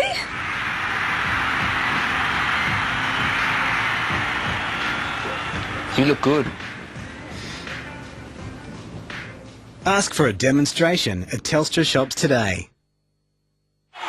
Football is defined by many memorable performances. And he's made the penalty. Great tackle. Acts of incredible determination and resolve. Griffin on Barton that wins the football. This year, players who demonstrate outstanding courage, initiative and teamwork will be recognised by the 2007 AFL Army Award. Vote for the player you think went beyond the call at afl.com.au. The Army. Challenge yourself. Ready, steady. Here they go. NRL Sundays lined up a perler. Live at 2, Brookvale bubbles over when Manly battle St George. Can the Dragons snap up the Silvertails? Have we got an upset on the cards? Then Monday Night Footy becomes the Sunday Night Spectacular. Here come the big boys. Live and exclusive at 7, Minor Premiers Melbourne welcome first-timers the Titans to the graveyard. What a finish. What a weekend. NRL Sunday starts 1:30, exclusive to Fox Sports 3.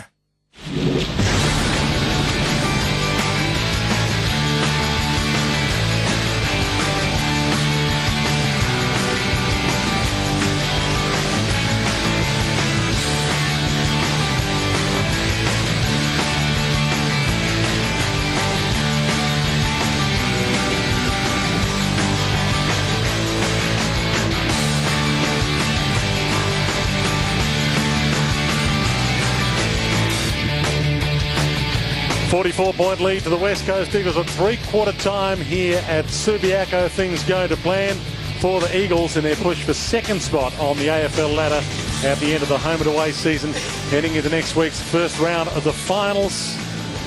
They're the numbers.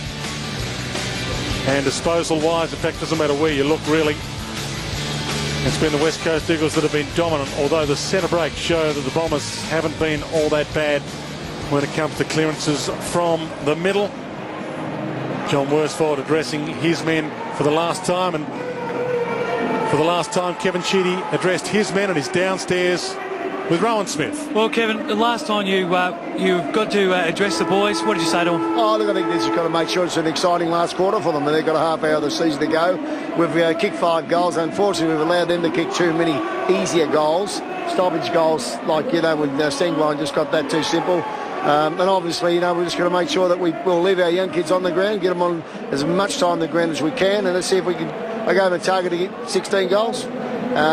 Not happy with their scoreline, but just remember, I kept saying to them, these guys, they don't want to get injured for the final, so mentally you can get it over them right here.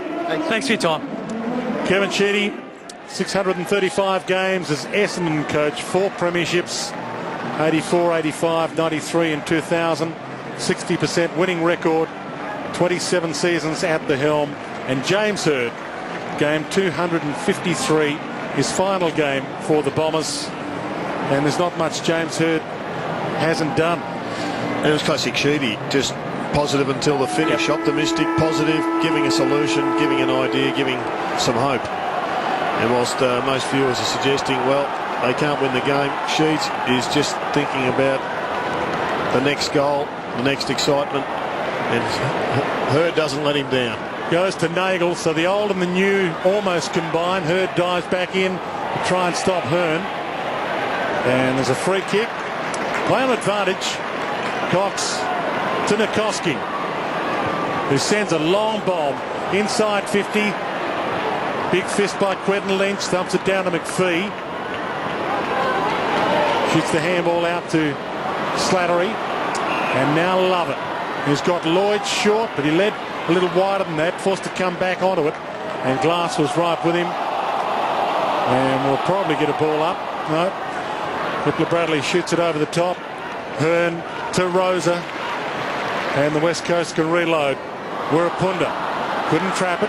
Too high for him. McPhee. Lovett caught. Wirapunda steals it back. Jones. Rosa. Sends it along the line. Staker. Left it behind. Gumbleton. Welsh. Peveril. Lovett. He's got a couple of options short. Stanton.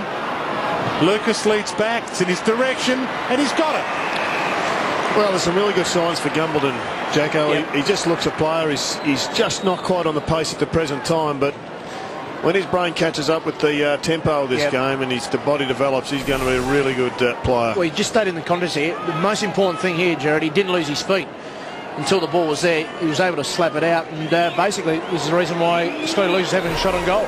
From 45 with the left. He's kicked it.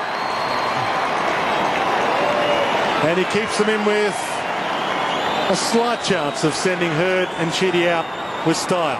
Well, I think it's important that you set a good example. Essendon's always done that as a club, very powerful club. But you finish up the game, finish up the season, and as you mentioned and alluded to before, Jared, he's always looking for a positive. He's going to keep the kids out there, keep running. He gave them a goal to 16 goals for the game. So they've got one early, another 4 to get.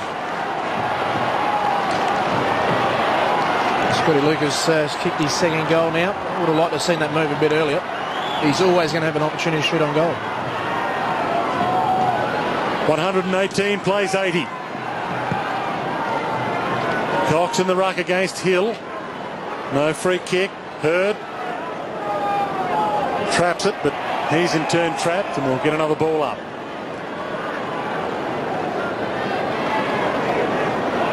Port Adelaide would have to win by roughly the same margin as the West Coast Eagles to grab the second spot on the ladder.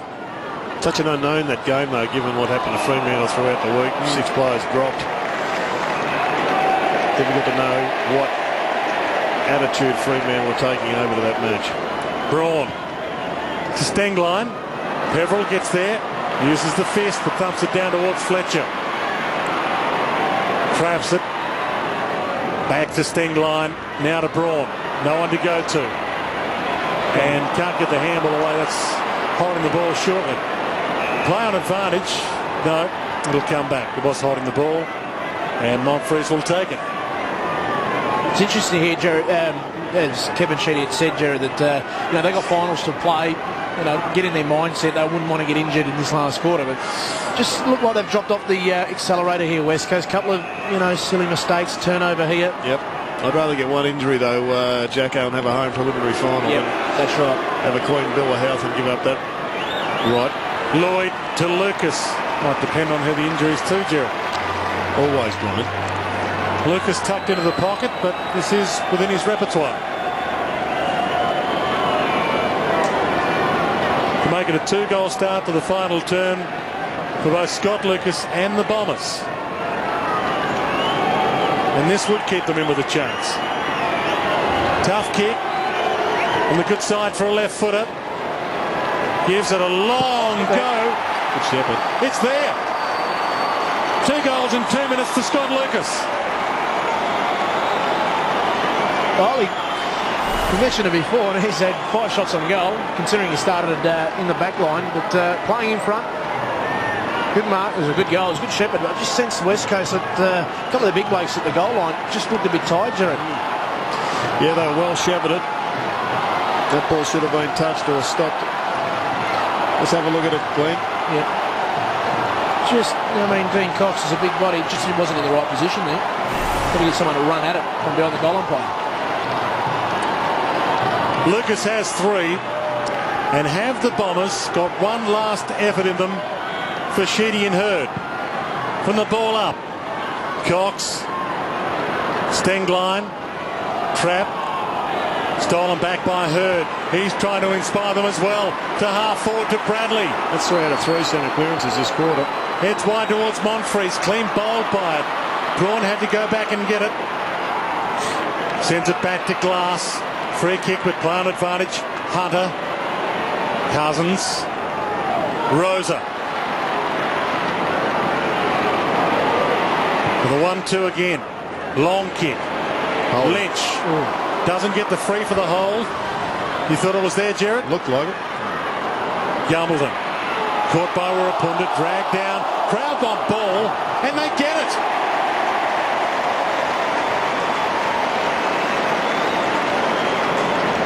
I like to see the replay here. There's a number of bodies there where they did rake it in. Let's have a look to see whether there was a hold on the big cue stick. That's definitely a grab for mine. He got away with it. But it may have softened up the umpire for this latest infraction. The 2 half frees made the free. David Warapunda. Put a bit of water on this Essendon fire. And he slots his 2nd goal of the afternoon. Well, it was a rebound off half-back. Should never have got into the hands of the West Coast. It was just sloppy play by Essendon going forward, which turned it around. And then they paid the price for that one.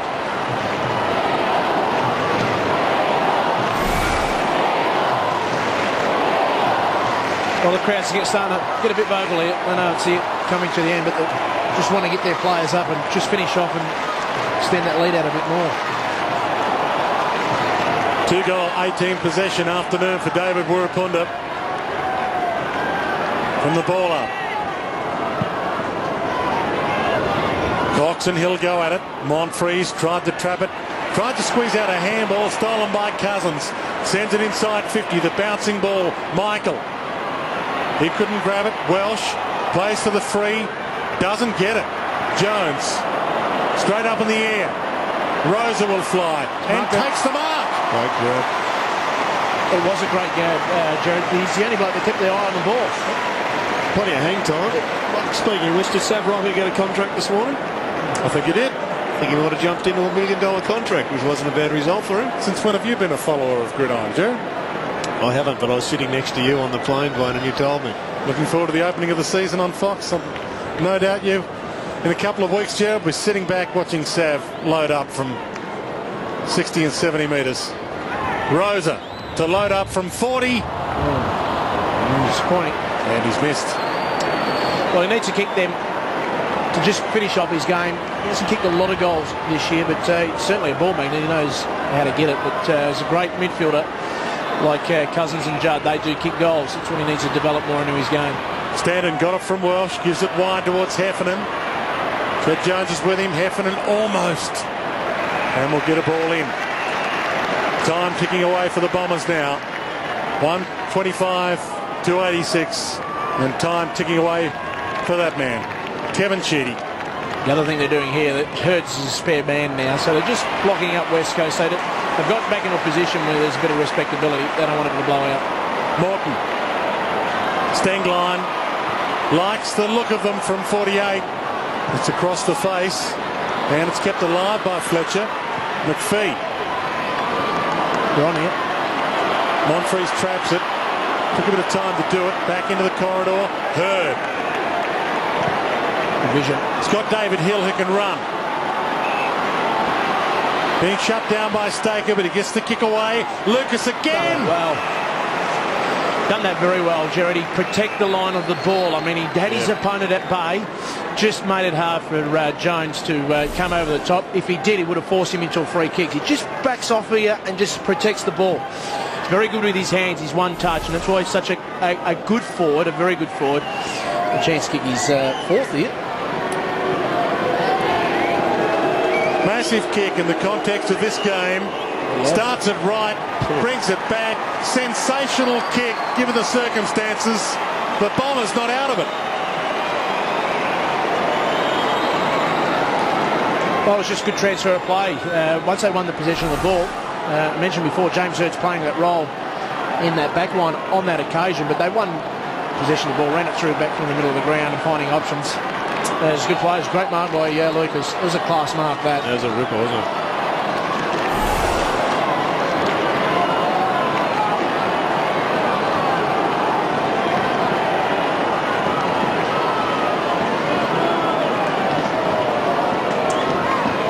Four goals makes him the leading goal kicker on the ground, Scott Lucas. 42,761 here at Subiaco this afternoon. And there's a little bit of stunned silence. Cousins, Rosa. Rosa gets it back from Seavey and sends it long. Chick flies, can't mark. Winderlich decided not to take possession to Bolton. Welsh, Hill, Monfries. If it sits, it can run. It sits, he gives to Winderlich. The 1-2, beautiful to Heffernan. He's got Lucas peeling back to the goal square. He's being held. Umpire allows play to go on. Staker steals it. Well, he did it brilliantly, Staker, in the finish. Thought he gave a free kick away to Scott Lucas when he hooked him round the shoulder. The umpire wasn't down close enough to be able to see. Let's have a look at that. Well, the umpire was there. The hand's in the back. He's got the hand over. Oh, I've seen a lot less given there, so anyhow, play on. We've seen those given plenty of times before. Lloyd keeps it alive. Lucas in the pocket for number 5. It's on the good side for a left footer.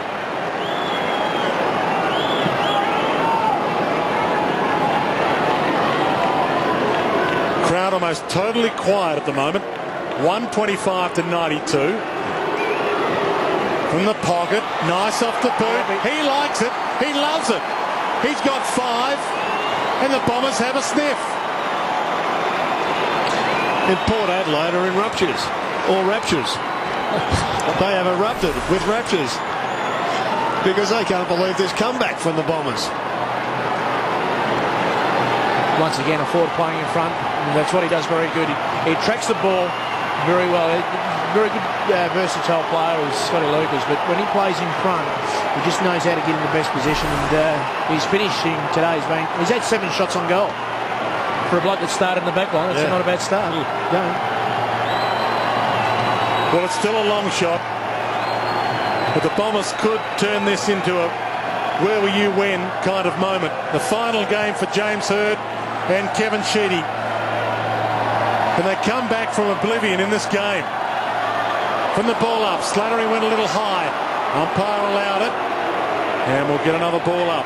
44 points down they were at 3/4 time, Essendon.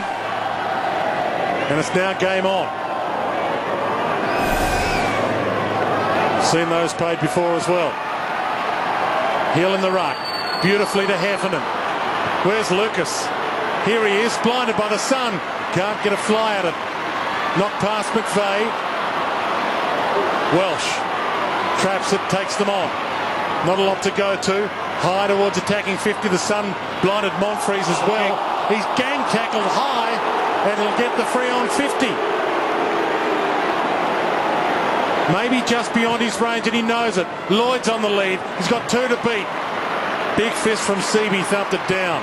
Waters. He's going to mark this. Rowan Jones, Welsh, good spoil. Knocked it down, Winderlich. Good Shepherd. Hill needs someone to finish it. Handball missed the target. Monfries pokes it towards Lloyd at full forward. Off hands. Lucas. Can he get through?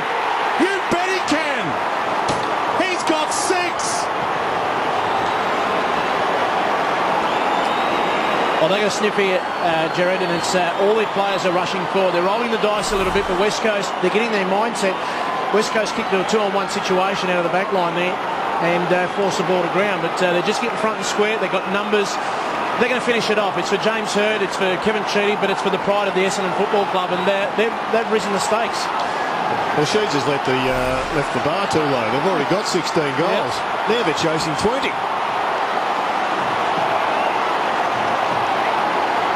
Scott Lucas has 6 goals, 5 of them in this final term. Well, I mentioned it before, he can kick them in quick succession, and he's doing that at the minute. And in true Sheedy style, he spent the first term playing in defence. The other thing is they're getting first to the footy and winning the majority of the free kicks. And they'll get the clearance here. McVeigh. Hird's on the move. Oh, he's got it. On 50, James Hird. This will test his old leg. 17 seasons. 4 best and fairest, 2 premierships, a Norm Smith medal and a Brownlow medal. And it's a behind from James Hird. Just needed a couple of players to realise that he can't make the distance. He's going to go to Tory. They had no one at the front of the goal square there. Just needed 1 or 2 players just to keep the ball alive, because every opportunity they've got now going forward, they've got to make the most of it if they're going to get up and win this game. 125 to 105, a 20-point margin. Played 16 minutes, final term. Hill. This bloke's had a big last quarter as well. McVeigh. Hasn't got a lot of options long. He's only got the short. James Hird. 55 from goal. Centering kick. Good kick. And Monfries takes the mark.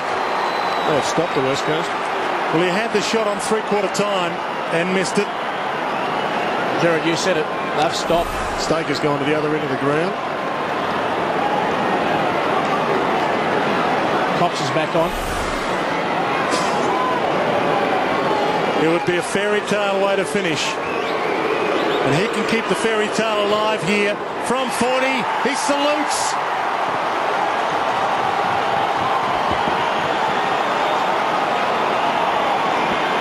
Well, inside 50, 10 to 4 in this quarter, Essendon's way. They have just won the ball out of the middle of the ground. They've kicked it into the forward 50 and they haven't let it out too often without kicking a goal.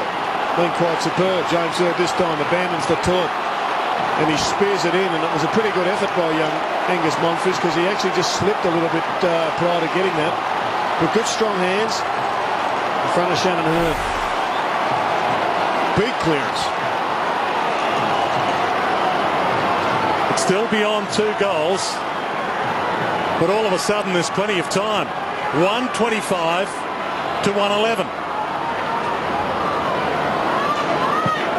Hill, who's been inspirational in this final term. Cousins, he's trying to inspire them, as he's done so often. Warapunda sends it inside 50. Quentin Lynch can't get there to attempt the mark. Mal Michael, little nudge. Lovett Murray. Dustin Fletcher. Good run from Fletcher to support. Lovett Murray almost caught. Heffernan wants to play the corridor. Stanton makes it tough for him. Spoil was okay on Cousins. Can't get the handball up the hill. Cousins steals it back. Got a few options short. Uses Warapunda.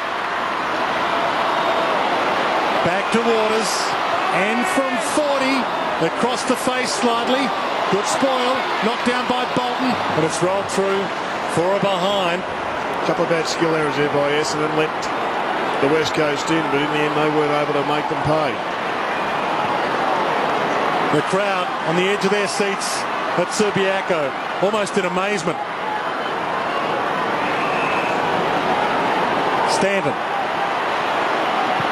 called to play on quickly. Hill had the reach on Stengline, couldn't take the mark.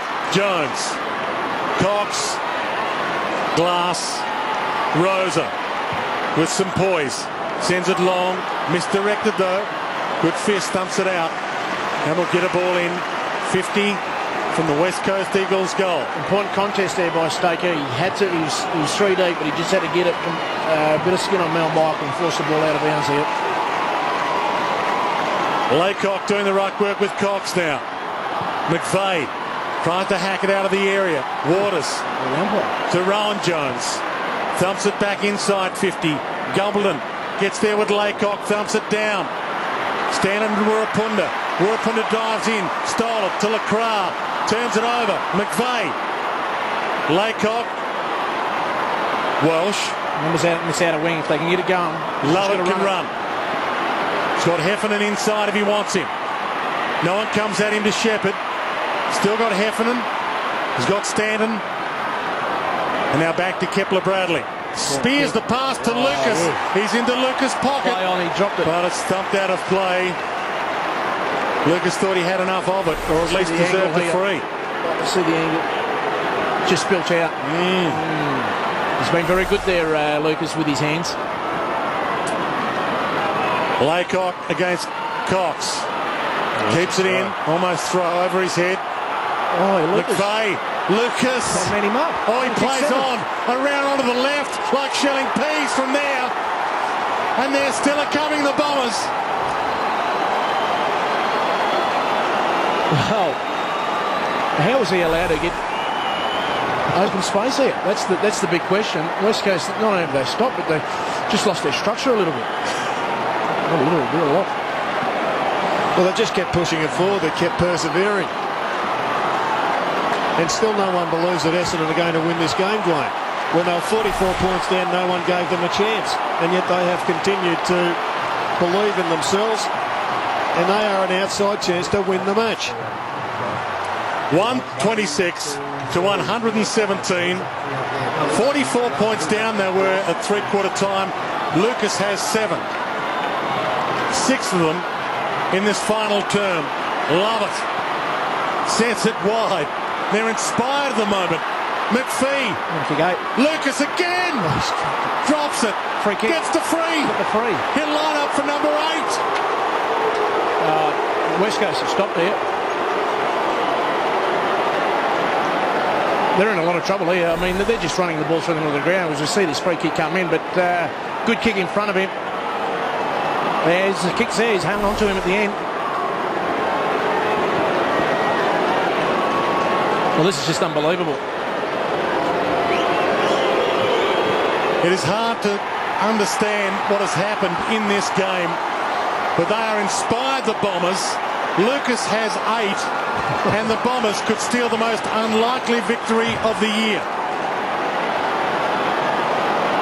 Well, I don't think that's an exaggeration, Dwayne. I think that's one of the more accurate assessments. It was impossible for them to win this game. It was a question of how much the West Coast Eagles, was it going to be below or above 10 goals? And that was half an hour or less ago. And yet right now, it's a question of whether they can win this match and force Port Adelaide to have to do something tonight.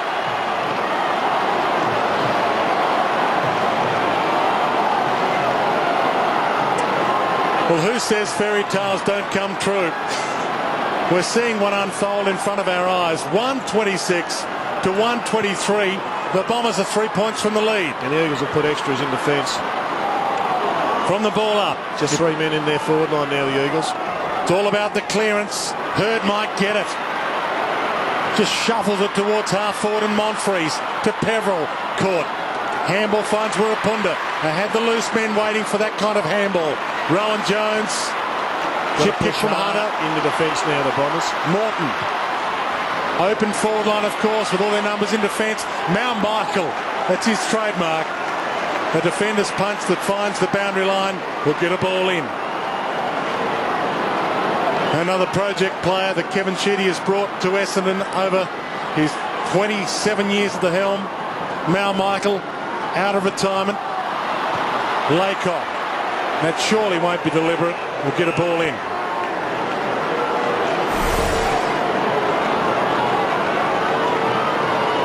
There's the tie-up between the ruckman. Laycock and Cox tie up again. McVeigh shoots the handle to Lovett. Takes them on. Stanton. Lovett. Wobbles it towards half forward. Tough ball. It beats Hearn. Monfries gets back onto it. Lucas almost a free. Monfries, it is a free. Against Lucas. West Coast Eagles ball. They'll be allowed to play onto advantage, although Rowan Jones doesn't want to. 24 minutes gone, final term here at Subiaco. If you've just joined us, the West Coast Eagles led by 44 points at three-quarter time. Waters back to Glass. Hard running from Cousins. Yep.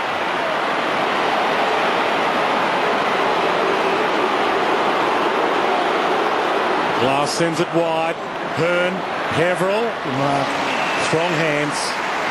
Every possession now almost double in importance. Short and okay to Waters. Not good enough for Monfries. He had to be on that man. And now Hunter gets away from Lloyd. Composed. He's got Rowan Jones or Braun. Rowan Jones' direction. Rowan Jones. So Rowan Jones has it on the wing. 4 minutes and 18 remaining.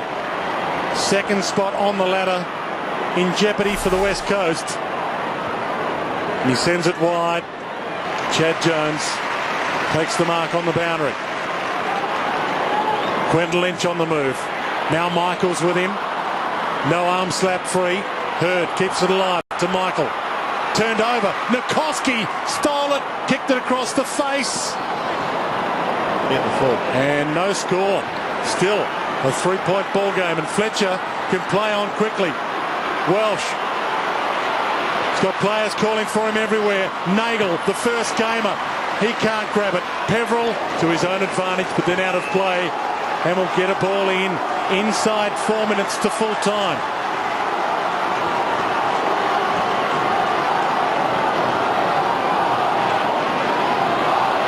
From the ball in.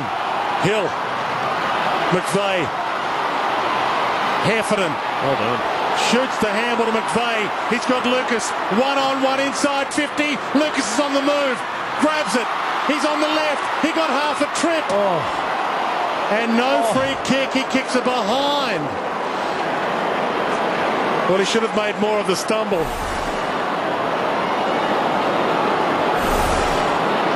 It's a two-point ball game. I don't think I've seen a quarter better by an individual player. Rosa gets on the end of it. This is a 7-goal quarter for Scott Lucas. He's kicked 8 for the game. Spent the first term in defence. Got a man up here, the Bombers. They're just about out of tickets, petrol tickets, but they've just got to force themselves into this contest. Braun heads wide. And a good fly and a mark. On the outer side by Jones. Hearn. Good hands, he can kick at 60. Inside 3 minutes to full time. He goes back. And Braun can eat some seconds on the clock. The Bombers need to man up in a hurry. Waters had to do it 5 minutes or 2 minutes ago. Nikoski. There's a loose man in defence. Braun. It's Matthew Lloyd. He's got to push up the ground. He could have sat on the wing and waited, Braun, or played on. He plays on long. Lynch flies, so to Hunter. No mark. Jones. Fletcher. Hunter gets it back. Kick half smothered. Rolls through and might be gone on the line by Staker. He has.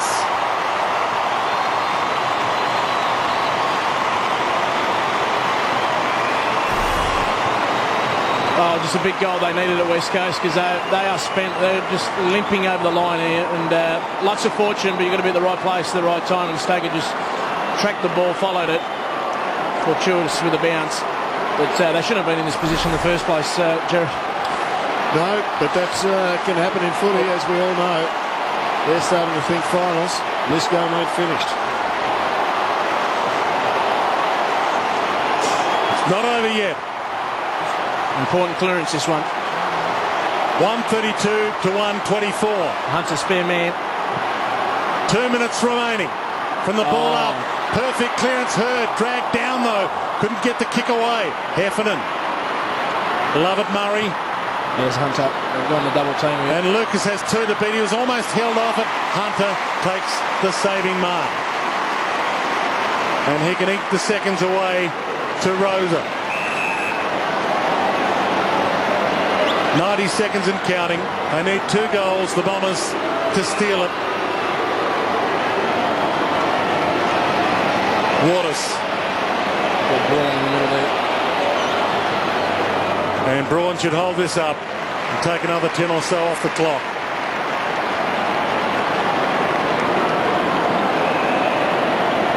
It's been a gallant fight back by the Bombers. And the final game for James Hurd and Kevin Sheedy.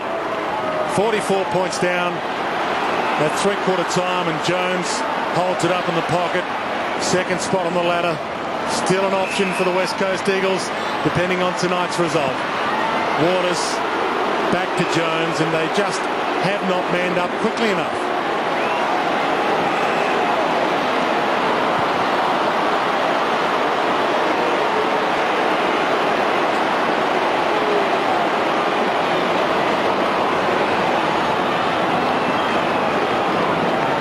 We're not far away from the jacket waving beginning here at Subiaco. Hearn shoots it back to Braun. Pokes it to the wing. Mark taken by Rowan Jones. Seconds ticking away in the career of James Hurd and Kevin Sheedy. And it's come down to that for 2 of the greats of AFL and VFL football. Kevin Sheedy, 886 games as a player and coach. James Hurd, 253 games as a player.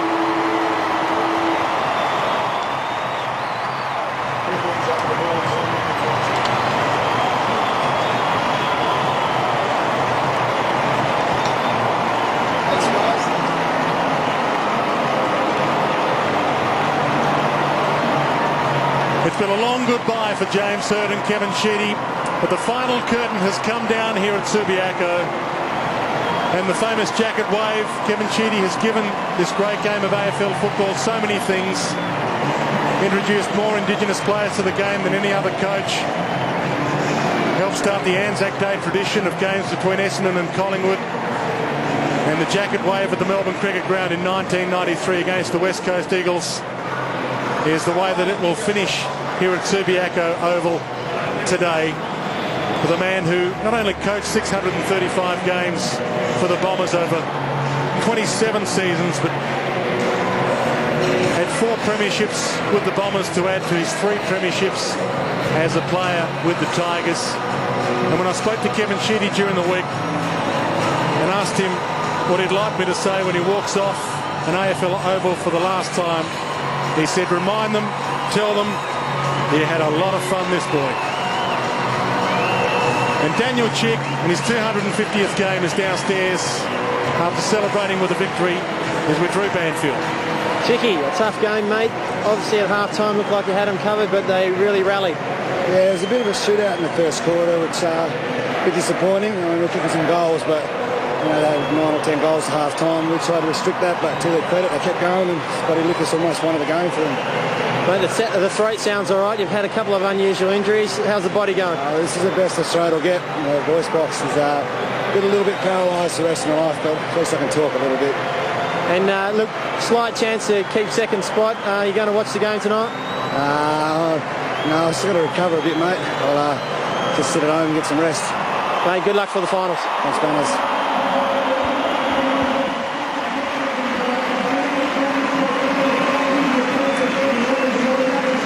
For the final score here, 21 goals, 6, 132 to 19-10, 124.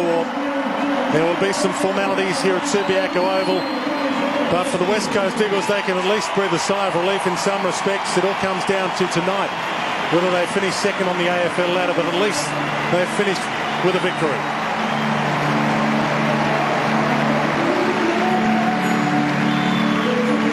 Some beautiful pictures.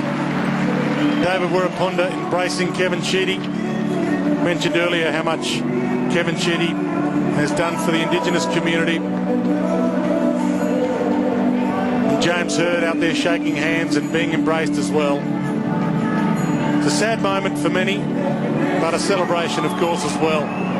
And there is a tear in James Hird's eye. 17 seasons, 2 premierships, a Norm Smith medal and a Brownlow medal, 8 seasons as captain, every season of his entire AFL career under Kevin Sheedy.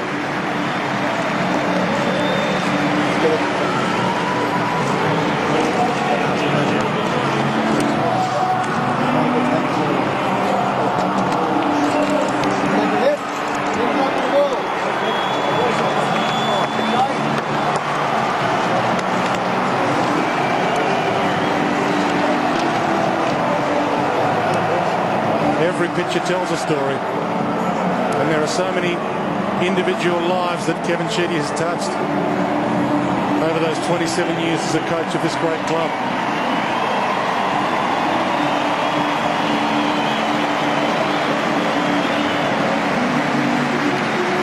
His wife Tanya, children Stephanie, Thomas, Alexander.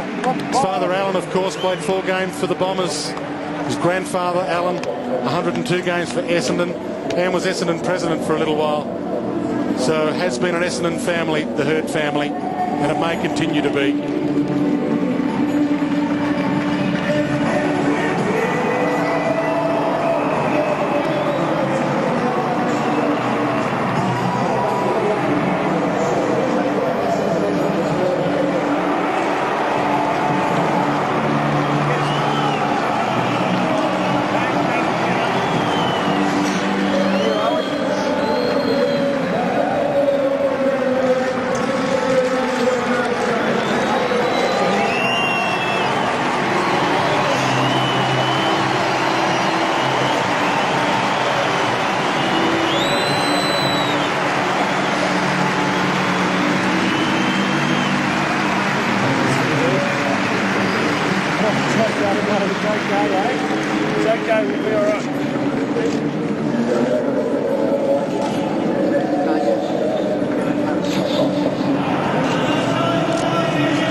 It is a where were you when moment, isn't it? To see the end of a great career of both Kevin Sheedy and James Hird. Well, there's been so many great moments, but in the end it's been a sensational tribute to the 2 guys simply by the efforts of their team, Jacko. It was just to come from behind. I thought it was okay, they didn't get the victory, but they sent them off in style, as have all those people that stayed at Subiaco and the West Coast Eagles. Yeah, no, you're dead right. Unbelievable emotions there. There's not a dry eye in the house, and every West Coast supporter standing up here and acknowledging 2 great careers. But in the end, it could have been a boil-over. Yes, if not just for a little stumble. I think Scotty Lucas, he had those goals in his sights. Just a tiny little stumble probably prevented that shot from finding its mark. How it impacts on the finals as they play themselves down the track, we'll have to wait to find out. But it could be a pretty important 4 or 5 or 6 goals that they conceded late in this game that has an impact down the track. Definitely.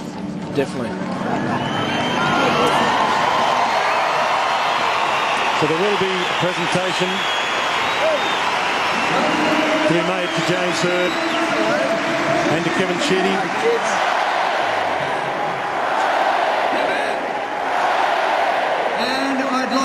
captain of the West Coast Eagles today, and Darren Glass to present the match ball to James Hird. And just for your interest, James Hird today, 34 possessions, 8 marks, and he kicked a goal. He was the leading possession winner on the field today.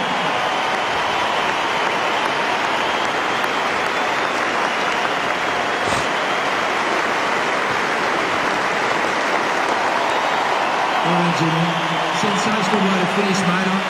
I just can't understand. I'm sure that everyone that around this field today can understand why you're giving it away, mate. Absolutely brilliant performance to finish. Look, it was a lot of fun. Unfortunately for our boys, you know, I was just so proud of them. I said to them at the start of the third quarter, just give me one more memory, boys, one to remember you by, and they were terrific.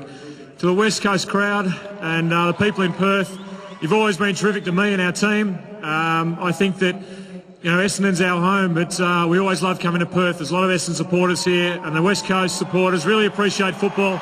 And thank you very much for today. Good on you, Jimmy. Well done. And I'd now like to invite to the microphone Mr. Bolton Green and, of course, John Worsfold, the West Coast Eagles coach, to make a special presentation to the outgoing coach, of course, of the Essendon Football Club, and Kevin Sheedy. John? Thanks, Carl.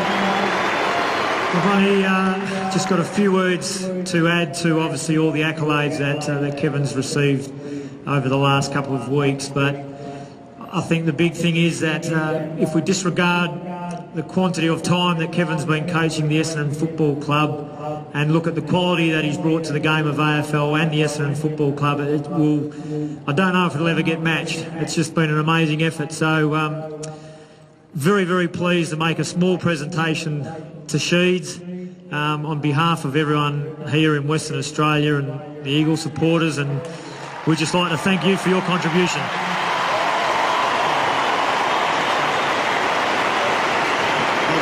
Thanks very much, Dalton.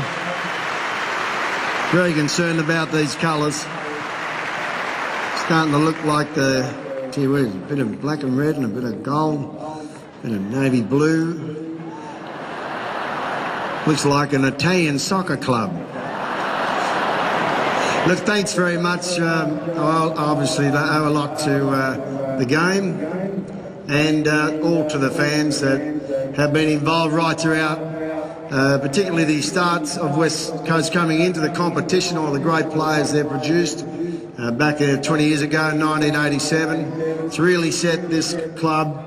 Also, your 3 premierships you won, but also build a great Australian game, not just a city game, suburban game. It's been an absolutely fantastic way to go.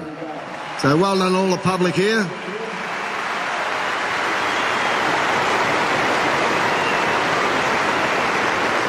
I can't apologise for all the things I've done. I can't believe I did what I did that day with Mitchell Weiner. Neither could my mother. But, you know, it's a very competitive game. Sensational athletes, all of you, both the boys I've had through Bomberland. Also, the players that have come from all over Australia, move into another city and try to progress with a career. It's a fantastic game, a difficult game, tough game, resilient. So, look, thank you very much. And I think I'm going to auction this jacket off one day for one more wave to a charity in Perth. So well done. Well done, boys. Thanks a lot. Have a safe trip home. Good luck in the finals. And you were lucky today. My God, you were lucky. Kevin Sheedy, everyone, let's hear it for him one last time.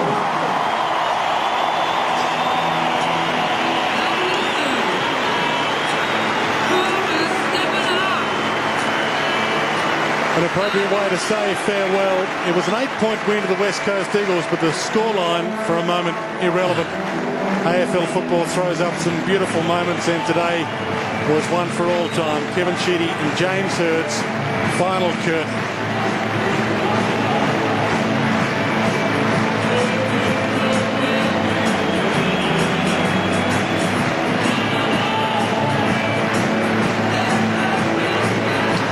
Just about everybody on the ground so far has shaken hands with James Hird. fitness advisor to the West Coast Eagles. He went to Ireland with James Hirst, Stewie McCormack's had a bit to do with him, and just sharing a great moment. Well, that's the great thing, Jared. The people that you meet in a great game, the opportunity to play club level, but state of origin football, international rules, and it's not only just about the players, it's the people that get the players onto the ground, and to see this crowd stay after a fitting game. It's great to be involved at any level, but fantastic. Kevin Sheedy, who's still jovial enough in defeat. That's what made him such a great person and a great coach, and a legend of our game. Let's hope it continues whatever he does. But look at that for James Hird, the standing ovation, which he deserves. Well, all the great coaches have been visionaries. Ron Barassi was, talking about a National Football League in the 60s, and people thought he was absolutely silly. Well, they have both, Ron Barassi and Kevin Sheedy, had probably more impact on building a National Football League than any of the other coaches in the competition. Sheeds took Essendon as a suburban Victorian club to the rest of the country, built a massive brand, and the West Coast Eagles have flourished so well in the competition since its advent in 1987. They are very much part of what's a great football national competition, is what Kevin Sheedy outlined only a few minutes ago. Just quickly, is it a concern, West Coast, that fade out in that last quarter leading into the finals? They just looked like they weren't fit. They looked like they ran out of legs, and Essendon, momentum is everything in football, there's no doubting that. It was just very hard to stop that, but it would have been a different story if Lucas had to kick that one. Yeah, no doubt. Would have put him in front, and psychologically, you're pretty much gone after that. Daniel Chick getting carted off for his 250th, a great career, 2 clubs. Yep.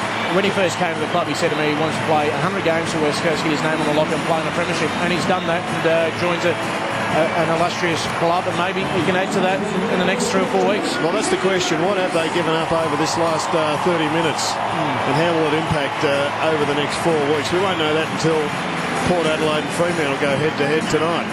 But they were in control of this match, could have gone away to a 10-goal win, and certainly set Port Adelaide a monumental task. Right now, clearly Port Adelaide just have to basically win the match, and they'll retain home final rights and also preliminary final rights if they get that far. And it's been a disappointing year for the Bombers in some respects, gentlemen, but at the same time, they fought it to the end. There were expectations. Even James Hird himself said that he would hope to finish top 4 under Kevin Sheedy this year. Maybe he was a little too optimistic, and they've missed the finals, although they could finish as high as 9th, regardless of what's happened today. Other results could see them drop lower than that, but 9th could be their final result.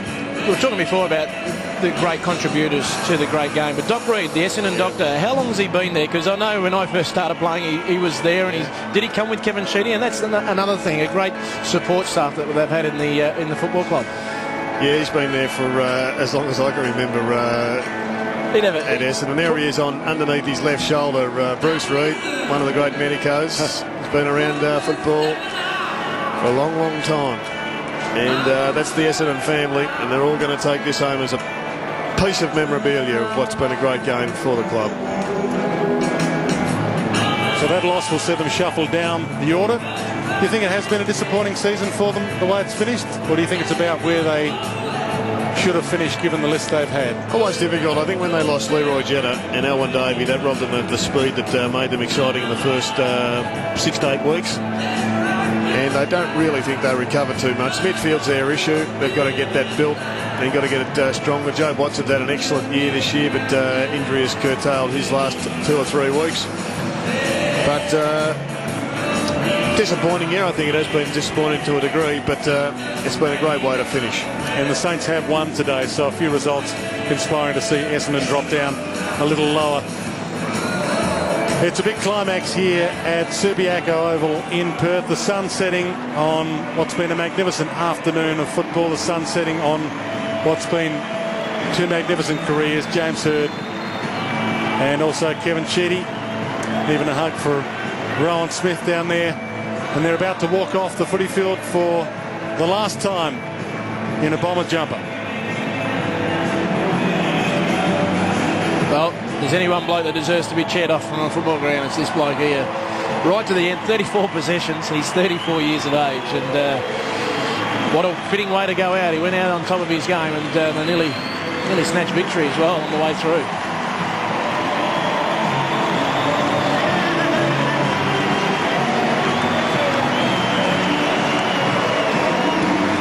Don't drop him.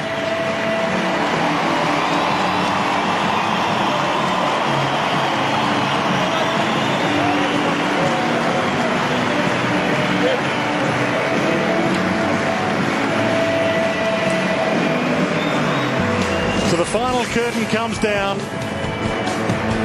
on two magnificent careers, and it comes down on the season for these two teams, home and away seasons of course, but for the West Coast they'll head into the finals next week with a big chance of finishing second still, and a final here at Subiaco against Port Adelaide. 21 goals, 6, 132 to the Bombers, 19-10, 124.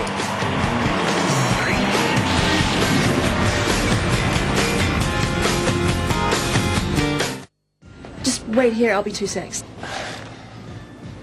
It's easy to get your footy fix fast with AFL video highlights on the Nokia 6120 Classic and the Telstra Next G network. What do you think? Awesome. Really?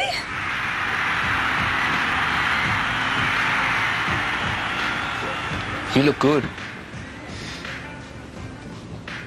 Ask for a demonstration at Telstra shops today.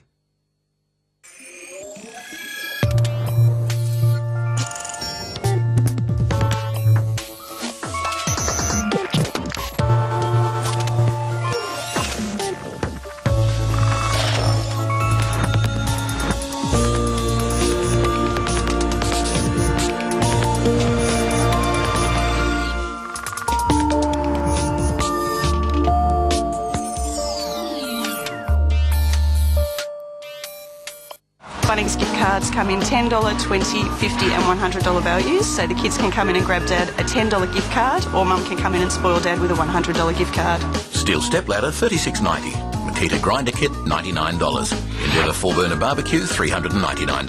Cordless screwdriver $79. Fire extinguisher $19.88. If Dad's got several children, he's going to do very well on Father's Day morning from Bunnings. Bunnings Warehouse. Lowest prices are just the beginning. Score points with your family. Go home. Fly Pacific Blue to New Zealand and the Pacific Islands. And right now you can fly from just $229. Book now at flypacificblue.com. Get connected with Harvey Norman and Telstra. For a limited time only, connect to any 24-month Telstra phone plan on the Next G network and score $200 cold hard cash. Connect with this hot Nokia on Next G. Pay $0 up front on a $30 Telstra phone plan and score $200 cold hard cash. That's right, connect to any 24-month Telstra phone plan and get $200 cold hard cash. Remember, we can print photos direct from your mobile phone. Get connected now at Harvey Norman, your Telstra dealer and mobile phone specialist. I have seen this place where it rains in color, where a single second can last a lifetime, and fingernails are food, and men reach for the sky and pull themselves into the clouds. What is this place, Sergei? Shiptopia. One day, international cricket on Fox Sports. Can the Poms take the heat of the Indians' curry? Yes, the figure's gone up. England v India, Game 5, Monday at 3, Fox Sports 1. On the eve of the Rugby World Cup 2007, and to coincide with Fox Sports' extensive coverage of every match, we bring you 2 Rugby World Cup classics. Where were you when the Wallabies bagged Phil in '99? Australia the winners, 35-12. Where were you when Johnny slotted that field goal in '03? Here it is for Johnny. Has he done it? A special Fox Sports presentation. Rugby World Cup Classics, 8:30 Friday night, Fox Sports 2. For the love of rugby.